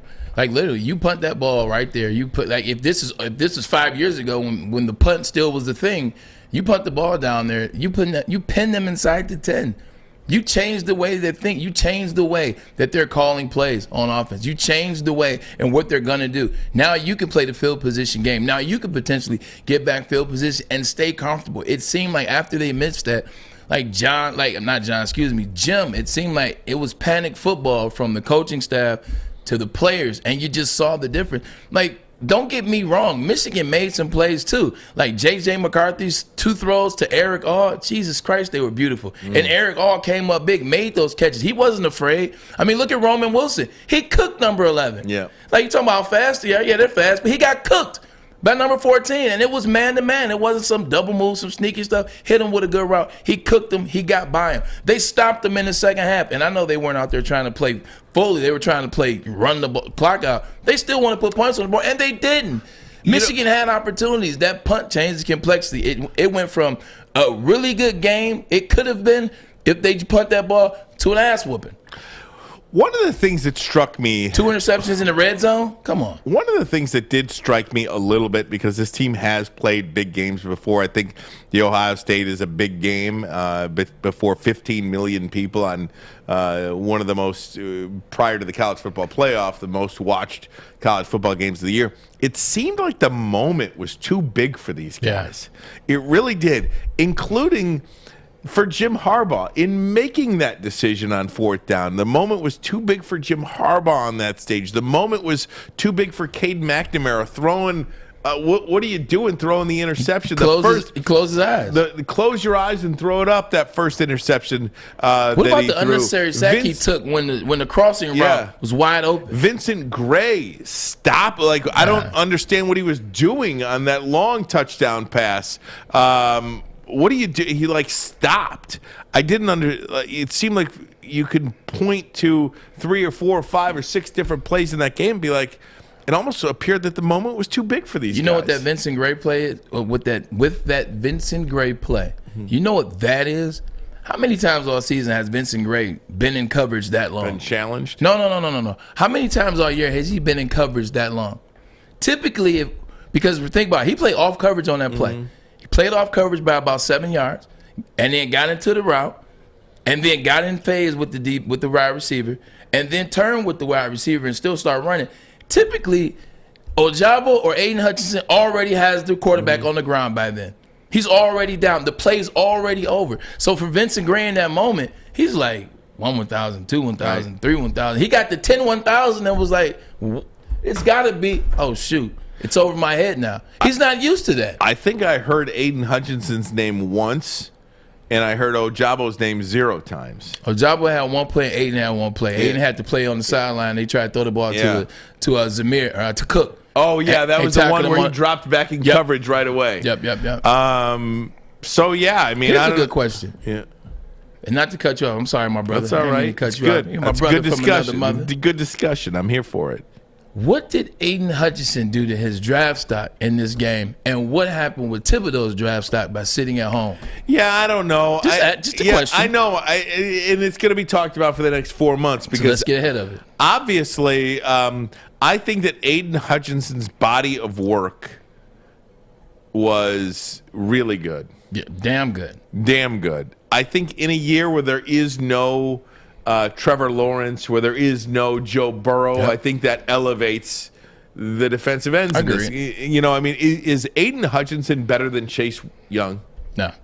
Not even close. No. And Chase Young was not a number 1 pick. So this year's draft allows for Aiden Hutchinson to be discussed as the possible number 1 pick. You know, Aiden Hutchinson's a really good player. Yeah. And I think in one thing that I said was I don't think Aiden Hutchinson is the number 1 overall pick in the last 5, 6, 10 drafts. Yeah. But because this year there's a lot of really good players and no real great special player, his name is being talked about. And I also think that's with the Heisman Trophy talk with Aiden Hutchinson. Yeah. Look, Hutchinson was the best player on Michigan's team this year. Michigan was number 2 in the country coming into the playoff. Just by de facto talk, Aiden Hutchinson was going to get Heisman Trophy votes for being the de facto best player on one of the best teams. And the only reason he's considered that is because Cade McNamara is the quarterback, right? Because of the quarterback league, right? Yeah, so I think you're almost doing a player a disservice by saying he's probably, whether he gets drafted 1, 2, 5, or 10, probably going to get drafted where he's supposed to get drafted. Yeah. You know, I mean, I don't think he did himself many favors against Georgia. No, he didn't. That's for sure. I mean, that is tape, but I don't think that you ruin a body of work in one game either. No, I don't think he ruined the body of work. He definitely still has had arguably by his stats, the best season in terms of just rushing the quarterback that a Michigan defensive lineman has ever had, or outside linebacker. The one thing that I saw creep in, and I saw it creep in against Ohio State a little bit, and then it creeped in a lot in this game, is the lateral movement. It's like the side to side. Like when you watch, like even Jordan Davis' big self, you know, and you watch those guys, or you watch Nakobe Dean, like their lateral, that SEC is different. It's fast, side to side, as well as vertical, shooting the gap and dropping out. Like with Aiden, like he struggled to get on that edge. He struggled in terms of like letting the running back get around him, letting the wide receiver get around him, letting the quarterback. You saw that with Travion Henderson.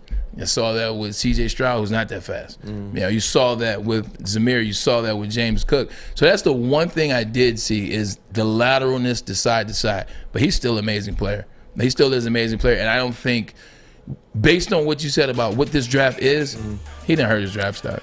I teased this, so I want to pay it off. The one excuse I will make for Michigan, and it's an unfortunate excuse because everybody's playing by the same rules. Yeah. Right?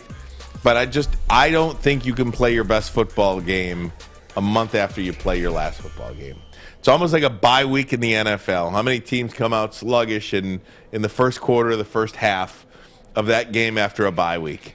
We talk about it in the NFL. We talk about it in college. Now, Georgia does it. Alabama does it. Ohio State does it. These are teams that are in this college football playoff year in, year out. This is not new to them. Cincinnati didn't look bad. Like Cincinnati we got to talk. Terrible. Alabama did them a favor. The one thing Cincinnati did, they looked just as fast as Alabama. I don't know, man. Do you see that first series of the game? Alabama I saw a touchdown. Toying with them. But they looked just as fast, is what I would say. Yeah. Alabama's offensive line didn't have a clue what to do with those undersized, fast D-line outside linebackers. But I almost feel like Alabama got bored playing Cincinnati. I agree to a certain extent, but also they didn't have John Mechie. The fact that they didn't have John Mechie, who's probably the 5th best wide receiver in the country, that's also why they struggled and kind of putzed along on offense. The one thing I will say is I understand what you're saying about that time, that break, and how long it takes. And then you see Georgia, they come down, score first time. You see Alabama, they come down, score first drive. What if the game was in Minnesota? Like, what if the game was in Minnesota? Congratulations to Alabama and Georgia. You're playing a game north of Kentucky for the first time in your program's history. Yeah. Now, that's you're playing in Indianapolis. That's what I'm saying. Like, what if the game is at Ford Field? I mean, does that help Michigan? Does that help Cincinnati? Yeah, or whoever is in for the playoff. You can compare Cincinnati all you want. Look, it's Alabama, it's Georgia. You can mix Ohio State in there because they've done it in everybody else. Not Notre Dame, not Michigan State, Notre Dame always not loses. Oklahoma, not Michigan. It's those three teams that and LSU. You know, there's Alabama and one other SEC team normally, whether that's Georgia, whether that's LSU. You can put Georgia in there. You can keep Georgia up there because Georgia's been there now 5 years. So, I mean, they're there before. They know what to do. This wasn't new to them.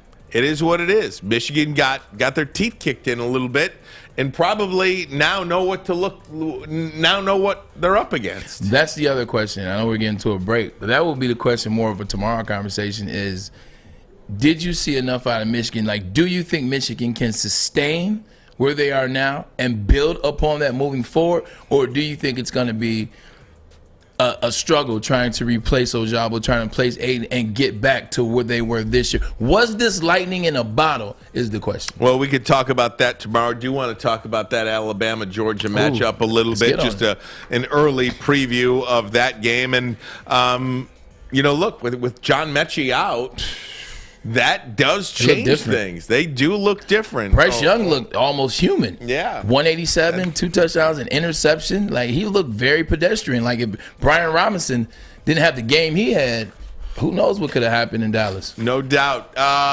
Guys, we'll talk college football national championship game next. Ermanni and Edwards. I will say Tom Masway out today. Yep. He's very active on the YouTube chat, and we certainly appreciate that. Woodward Sports Network, it's the bottom line. Hi, I'm Kay Cunningham. Working with Hall Financial to purchase my first home was easier than I could have ever imagined. They treated me like family from start to finish. Find out for yourself at callhallfirst.com.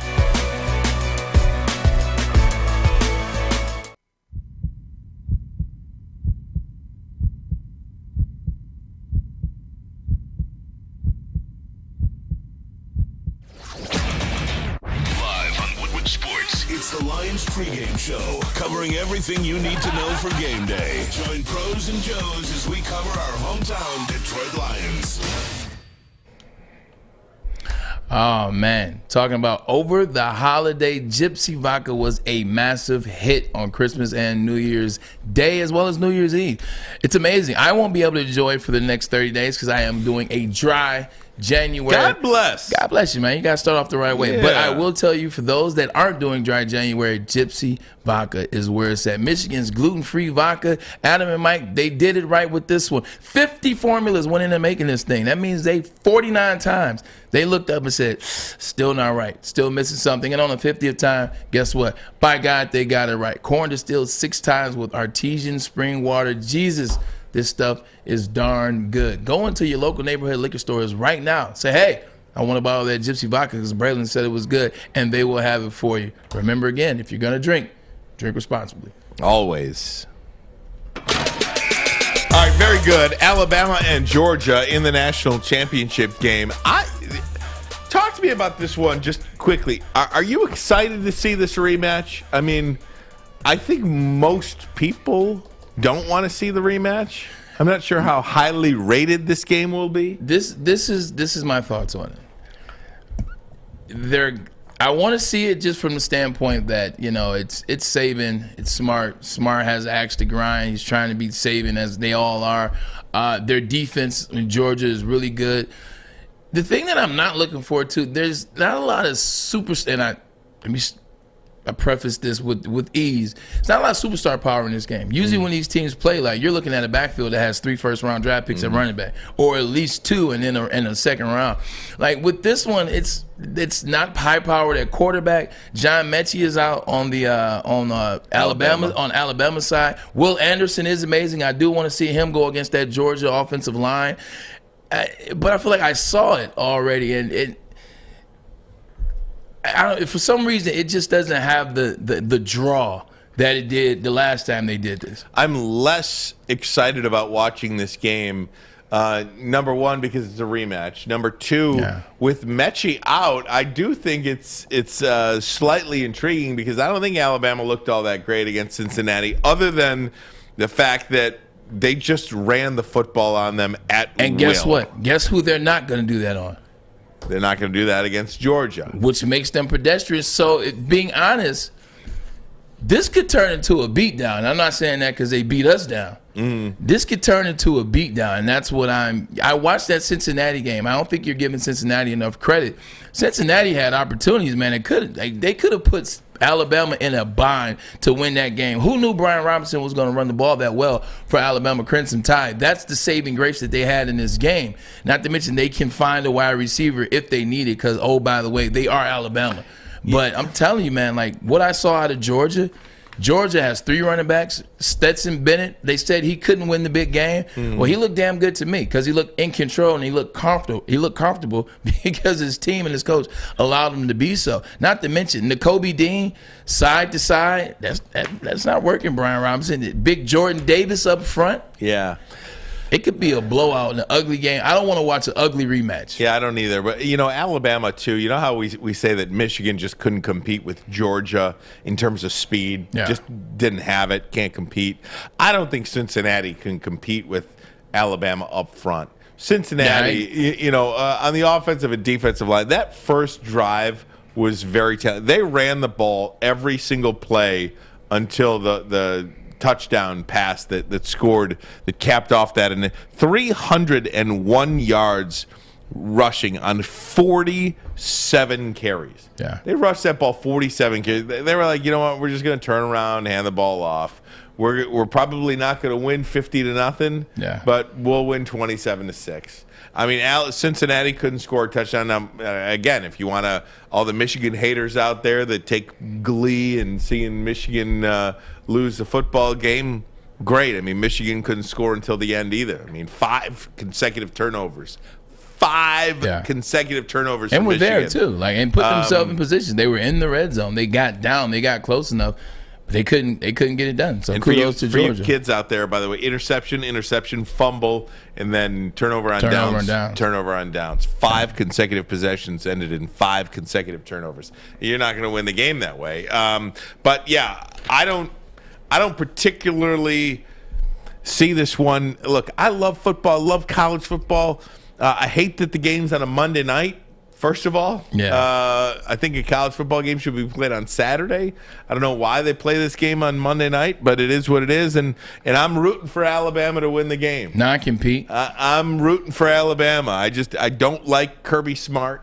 I don't like Georgia. I thought Kirby Smart at the end of that game, not allowing his players to do the Gatorade bath on him too, just is so dumb. Right. It's like this is not the NFL. This is not the Stanley Cup where you don't touch the conference championship trophy. These are college kids. Let them. They've been working their tails off their entire careers. They get to the national championship game. Let them have a little fun. You know what? I'm not a fan of Kirby Smart, but I don't mind that he did that. I think when you do that, you're celebrating too soon. Like, yes, you beat Michigan. Yes, you won the first game to get to the national championship, but you haven't won the national championship. Like, if you do that now, you give the players the sense of accomplishment. You give the players a sense that, oh, we've done it. No, actually, you haven't. You knock down. But don't you enjoy the process a little bit?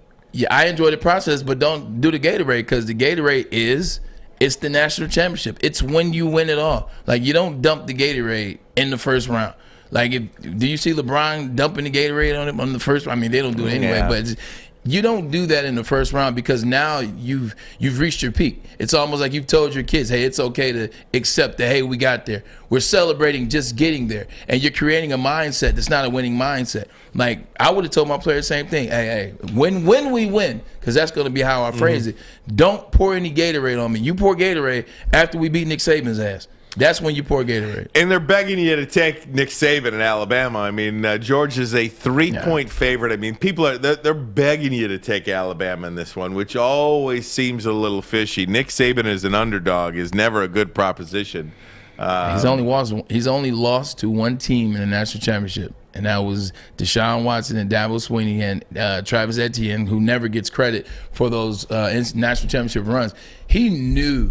They knew that team. Like, that's why they be Saban. They were better, and they knew him because he almost beat him the year before. Other than that, it's hard not to take Saban in the national championship game, even with them not having John Mechie and a couple other players, and Georgia having more firepower on their side. It's tough not to pick Saban. Just looking at this SEC championship game, it was a 41-24 game. Alabama won it. Georgia led that game 10-0 before Alabama reeled off 24 consecutive in the second quarter to take that lead. John Mechie, who will not be available, by the way, 6 catches, 97 yards, and a touchdown. Jamison Williams, 7 catches, 184 yards, and 2 touchdowns for Alabama. So we'll see what happens on January 10th in Indianapolis. And like I said, congratulations. Welcome to the Midwest, Alabama and Georgia.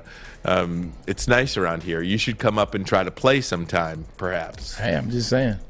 I'm just saying. It could be fun. I heard somebody say earlier, it was like, well, they did do that. You saw Florida State come up here in 91. Man, it's still 90 degrees outside. It's just like playing at home. What was it, Amp Lee? It was Amp Lee and Charlie Ward. They played at the big house. Like, it's still 90 degrees outside. It's still a home. And it was a good game, by the way. But, yeah, I mean, and I'm not complaining. I'm just saying, like, it'd be interesting to see what happened. That would be all. No doubt about it. Guys, I want to stick with college football because it's been a big storyline throughout the bowl season, and that is, should you play, should you not play? Ooh. Matt Corral, one of the best quarterbacks in this year's crop, decided to play and was injured.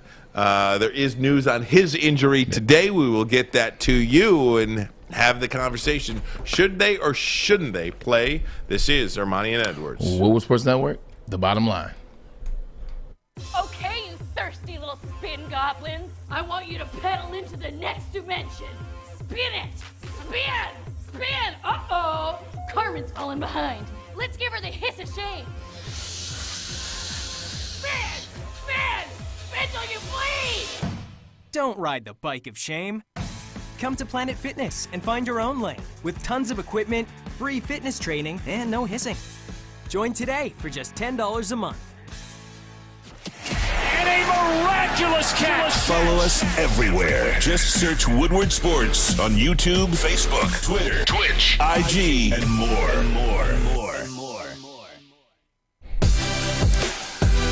Should NFL-ready players play in bowl games? That's something that has been debated ad nauseum on sports talk and in bars and over pizza and beer and every other on the radio, wherever you talk sports with your friends. I'm sure you've discussed whether or not you believe a player should play or not. Matt Corral decided to play with his Ole Miss team. He's probably second or third quarterback taken, most likely the second. Kenny Pickett seems to be the consensus number 1 quarterback, but Matt Corral got injured in his game against Baylor in the Sugar Bowl early in that one, had to leave the game. Seen coming back ugly.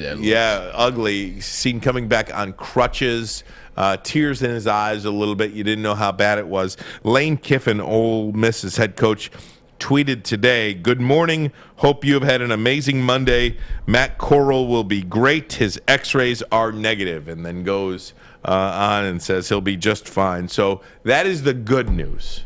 That is the great news, actually. That his X-rays are negative, and he's going to be fine. God bless him if he wants to play, and God bless him if he doesn't want to play. Yeah. I really, I think one of the great parts about being a sports fan is to have opinions on these things. It's just it's one of the things that makes this country great, to have a good, strong opinion about a sports thing. I really believe we should have no more opinions about whether a kid decides to play or not play. Yeah. It is fully up to them. And it's not up to me. It's not up to them. They don't owe me anything. They don't owe these universities anything. If you want to play, play. If you don't want to play, don't play. And I don't think you should be looked down upon if you don't want to play either. Yeah, it's one of those things where I saw Kirk Herbstreit as well as Desmond Howard. They were going back and forth the other day, and they were talking about, back when I played, it was like I look forward to the bowl game. Like it was an honor. It was a reward. It was reward to play in a bowl game, and Desmond said the same thing, and I get that. But the key word they said was what? Back when I played. This is not longer back when you play. Back when I played. I wanted to play in the Rose Bowl. I played in 2 Rose Bowls. Like I didn't forego the Rose Bowl because I knew I was going to get drafted in the first round. I played. I wanted to submit my legacy as well as I wanted to be there for my team. But it was a different time. People and the NIL and mock drafts and Todd McShay and Mel Kiper and the media and everybody, they put so much on these kids. They tell them how great they are. They tell them how much money they're going to make. They tell them they're a brand. Hell, at Ohio State, they have a brand manager that works on your brand while you're in college. So you're building your brand in your 3 or 4 years that you're at the Ohio State, the Ohio State, whatever the hell they call themselves. Like they have a brand manager for that. You've built kids up for that. Now all of a sudden you tell them like, oh man, you should play in the bowl game. It's a reward. What the hell I want to play in the Peach Bowl for? What the hell I want to play in whatever bowl game that was? For what? I already know I'm a first-round pick. Like, I already know that I have a chance to go in the first round. I've done everything for my team that I can do. I've done it already. We're not playing in the playoffs. Like, hell, Ohio State had players sit out of Rose Bowl. Rose Bowl is the oldest and the granddaddy of them all. That's an interesting topic in itself. But they had players sit out of that. Like, what happens if Matt Corral actually gets really hurt? What happens if he tears his ACL? He's already a tweener first-round quarterback. Like, he's a guy that's going to get drafted because there are no quarterbacks out there. Now, all of a sudden, if he tore his ACL on that one, or if he tore his patella tendon, or tore his Achilles, he has to walk into his first year in the NFL because he's not getting drafted in the first round anymore. He goes from first-round draft pick to 5th, 6th-round draft pick. And then he has to rehab to get back. The hell with that. Like, I think it's dumb. Don't tell a guy, don't build a guy up and then tell him, oh, by the way, you should play in your ball game. Man, kiss my ass. One of the things with this too is I think and I'm critical of kids today, as I like. No. These kids are so soft these days. It's kind of a joke, but they're much more business savvy. Yeah. Too, you know what I mean? It's a kind of a fun joke to call them soft, or back when we played. And, it starts in like 7th grade for them. Stuff. I mean, they're just so much more business savvy. I mean, and there's so much more money to be made. Back when Desmond Howard or Kirk Herbstreit played football, exactly. What were you making, $1 million a year? No offense, that sounds Not like everybody. a lot. Well, again, and that sounds like a lot of money, maybe. But those guys, what is Desmond Howard's career like earnings. As a kick returner? Yeah, I mean, seriously. I want to look that up because $13 million. Think about that. Desmond Howard. I'm doing this on the air right now. Career earnings in the NFL. He made a lot of money, actually. Yeah, he got drafted in 92. Yeah, 92. He was the fourth player drafted in 92. I don't know. I'd have to look. To the Washington Redskins, if I'm not mistaken. I go to Pro Football Talk for all that stuff, and I just can't find it on the. Here it is. Pro Football Reference. Here we go. Ready? Yeah. Desmond Howard career earnings. Oh, they don't have it where they used to. I'm sorry. I hope this is not terrible radio for you guys or whatever they call this.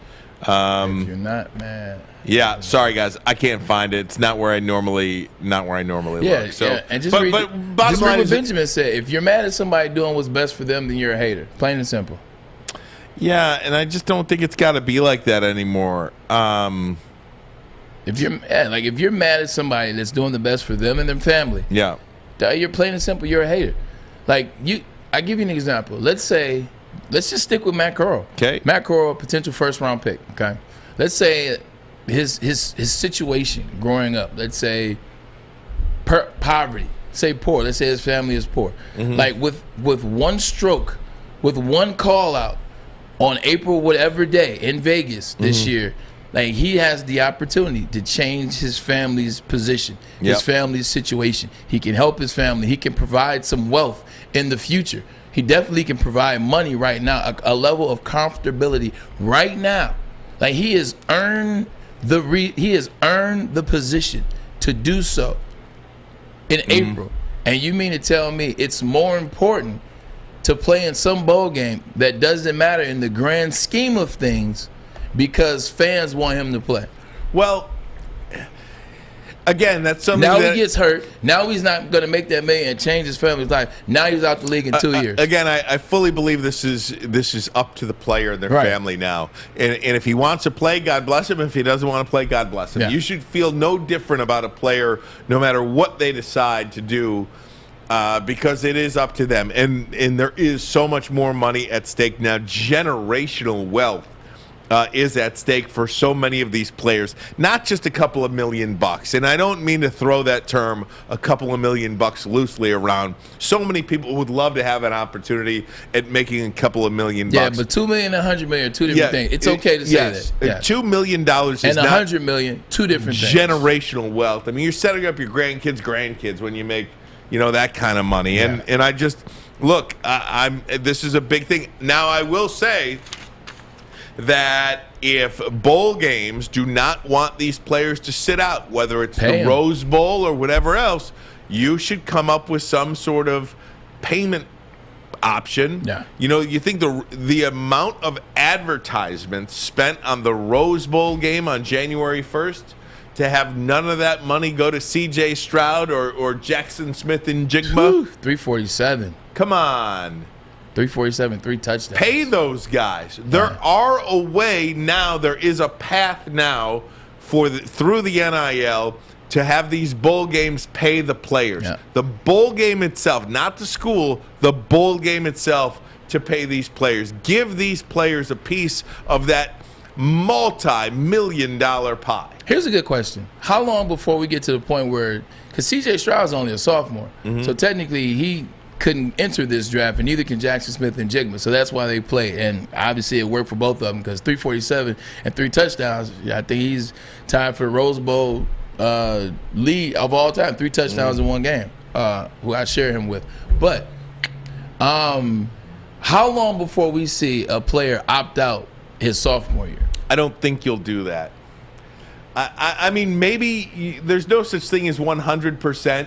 But I still think players are trying to solidify their spots. And if C.J. Stroud doesn't play, and what's it, Quinn Ewers, who's no longer already. He left already. But if he were still there, then you're going to let this guy go light it up, and then you know what? Maybe you're like, well, I guess we don't need C.J. I don't know when you're he was up for the Heisman though. He's solidified. When you're a team like Ohio State or Alabama, I think you keep playing. Because I'm just saying, I give you an example. Jordan Addison, who won the Biletnikoff this year, wide receiver for Pitt, he played in this game because he's coming back next year. He's a sophomore. He won the Biletnikoff already. What if he sits out? He was like, I don't want to get his. I'll one up you. If that's the case, why not if you're Jackson Smith and Jigba? I agree. That's why I start. That's why just say, I'm not going to play next year. I've already done what I want to do. You said not play next year? I'm not going to play next year. That's what Nick Bosa did. Yes. Nick Bosa had a little injury. He had a little injury, but though. He was healthy week 3 and set out the rest of the year. Yep, that's what he did. So, I mean, why play at all? Why? Seriously, why even play at all? That's the conversation we could. Is it going to turn into basketball? One and done? Well, basketball now, there's so many other ways to get paid. I mean, you could go to the G League. But I'm saying like basketball, the original, like one and then could it turn into that? I think I don't know. I think the NFL tried to do that for the body. I mean, there's no way an 18, 19, 20-year-old offensive lineman, unless you're Penei Sewell, could. But I remember Maurice Claret and Mike Williams challenged. They were both ready, by the way. Yeah. I wonder how that would have worked out if the decision went another way. Hey, guys, Maz's videos of the day next without Maz. Ermanni and Edwards. Woodward Sports Network, the bottom line. Fellas, football season is here. It's time to make your grooming experience easy like Sunday morning. Get to Lady Jane's Haircuts for Men. Walk in, relax, watch your favorite team play, and before you know it, your hair will be game ready.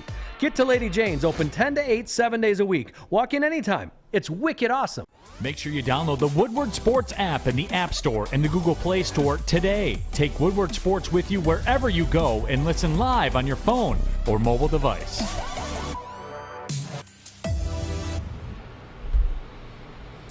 Hey, gang, you see the black and yellow sign there, Guardian Alarm. You know it. Your local security experts for over 90 years, over 9 decades of success doing something right. You stick that black and yellow sign out in front of your house, you know what it says? It says stay out. That's right. Guardian Alarm. A good defense on and off the field helps you feel secure. Guardian Alarm. State-of-the-art technology helps you feel safe. 24/7 local monitoring. Convenient features that you check in on your home. Control your lights, your temperatures, detect smoke, carbon monoxide. All you got to do is call 1-800-STAY-OUT. Whoa. What was that? I didn't hear it. That number again was 1-800-STAY-OUT.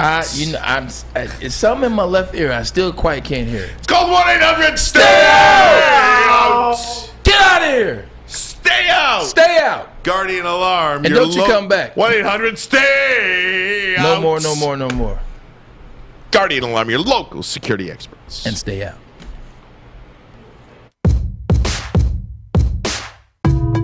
Team show will pump up the fan base. I don't know what that's in regards to. Pat Riley, imagine going to college and become a medical doctor where you can make $500,000 a year for life. If you tear your ACL, watch the movie Hoop Dreams. So they're trying to say if I tear my ACL, then go back to school and get a medical degree. That's not a part of the program. Yeah. Like if my program was already I'm going into med school, football is something that's going to happen. But my focus is this: I'm going back to med school after. Then that's a plan you already have. But Matt Corral, his plan was not going to medical school. He's not changing in the midst of that. That's what I'm saying. So I understand what you're saying. And yes, I have seen the movie Hoop Dream with Arthur Agee. I understand both of them. One of the classics. Get out of here. Man, you probably just saw it for the first time. I've seen it 1,000,000 times. That's right. We saw it 2,000,000 times. There you go. Double up on that. Guys, Maz's videos of the day. Maz is not here today. Alex, do you want a shot at the Maz's videos of the day today, or should I just take it? It would be an honor. Okay, you, man. Alex Mayer, baby. All you, buddy. Here it is. What do we got? First up here. I probably won't do it justice because I didn't pick out these no, videos. Positive speaking here. Okay. Positive. Okay. 1981 AFC Divisional Hook and Ladder. Maybe you guys know what this is. I know what it is. Millions watching on TV with one of the most incredible plays of the year.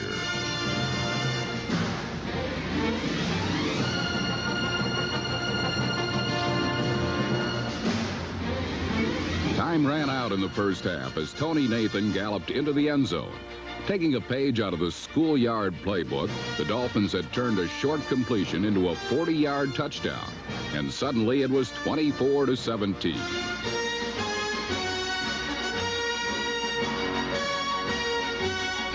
Yeah, it's Sam, turn him up. Mike, turn him up. They're on. Oh, the mic's on. Oh, we are on. There we go. Tony Nathan galloped into the end zone. And Maz chose one of this? Maz chose this. This is the Eric Coryell offense down at Orange Bowl Stadium. And they matriculated the ball down the field. Mercury Morris on the touchdown. I've never seen like a hook and ladder work at the end of the game. I've seen them work during games, like when they're regular call, like you know, like during a game. Yeah. But after games, I've seen like Didn't once Michigan in life. try that? Who tried that this weekend? I feel like I saw that somewhere on the end zone. Reggie Bush tried one in the national championship game. It was just this weekend. Near the goal line. It was like a 4th down play. Oh, you're right. Jesus, who was it? I forget. He was on the right sidelines, right by the pylon. I know exactly what you're talking about. Yeah. Who the heck? Forget which game I was watching, but wasn't Notre Dame. Was that the only one he had? He's got a couple more. Oh, good. He's got a Madden tribute video. Very fittingly good. enough, after I played, I have something to say about John Madden, even though I'm a little young. That's all right. Go for it. You have an opinion. But here's Maz's video. Here in Indy and all around the league, we mourn the loss of the iconic John Madden, coach, broadcaster, and so much more, whose legacy will live forever. Moments ago, a moment of silence held here, as well as at every NFL stadium this weekend. Frank Reich told us John Madden impacted everyone who loves the game of football. There's Mark Davis. How about that? So there you go. John Madden honored at every NFL stadium this week. 15 NFL stadiums with tributes. How about the Raiders won? I know, and they beat the Colts. I cannot believe that John Madden passed away just days after that documentary aired. It's kind of like when Ultimate Warrior got inducted to the Hall of Fame and then did Monday Night Raw and died like that night. It's almost like he knew. And we could talk about this in a couple of days. We'll try to talk about it this week. It's almost like it was an exhale for him. Yeah. Like now he knows all of these people that felt this way about him. Because if you didn't see the documentary, and I don't think I'm ruining anything for you, but the last thing you see is John Madden saying, this helped make me realize some things that I didn't realize. And you realize how much you mean to people. I think the thing that's so great about John Madden. Exhale.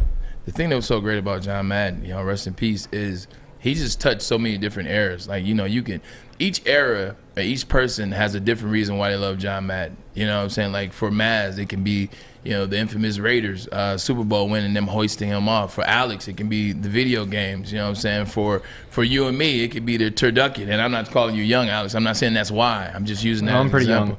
Young. It can be the turducken. You know what I'm saying? And on Thanksgiving with Johnny Morton and Herman Moore and Barry Sanders around eating the turkey, which is rare for us. But everybody has a different reason why they love John Madden, stemming from 1960s to a couple days ago. So rest in peace, John Madden. All right, Alex, what do you got? Oh, that's pretty much it for the videos. I mean, he's got one more, but I wanted to say one thing about John Madden is his last broadcast was Super Bowl 43, when I was 8, 9 years old. That was actually the first football game I ever watched.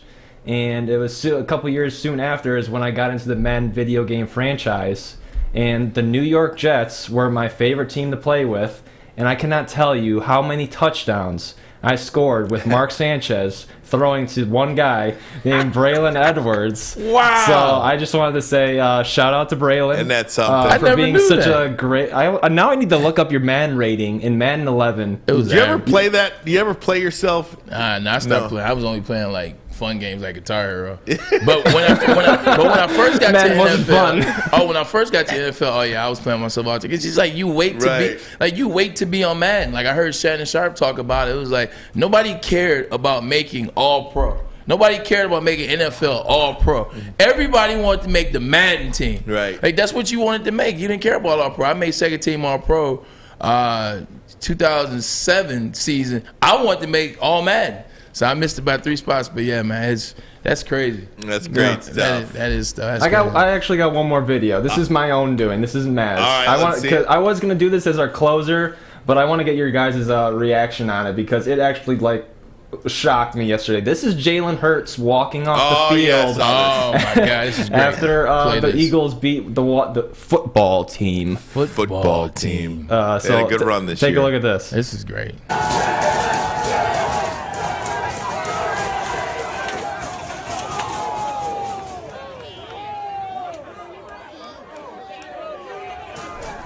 Look at the wherewithal there. No.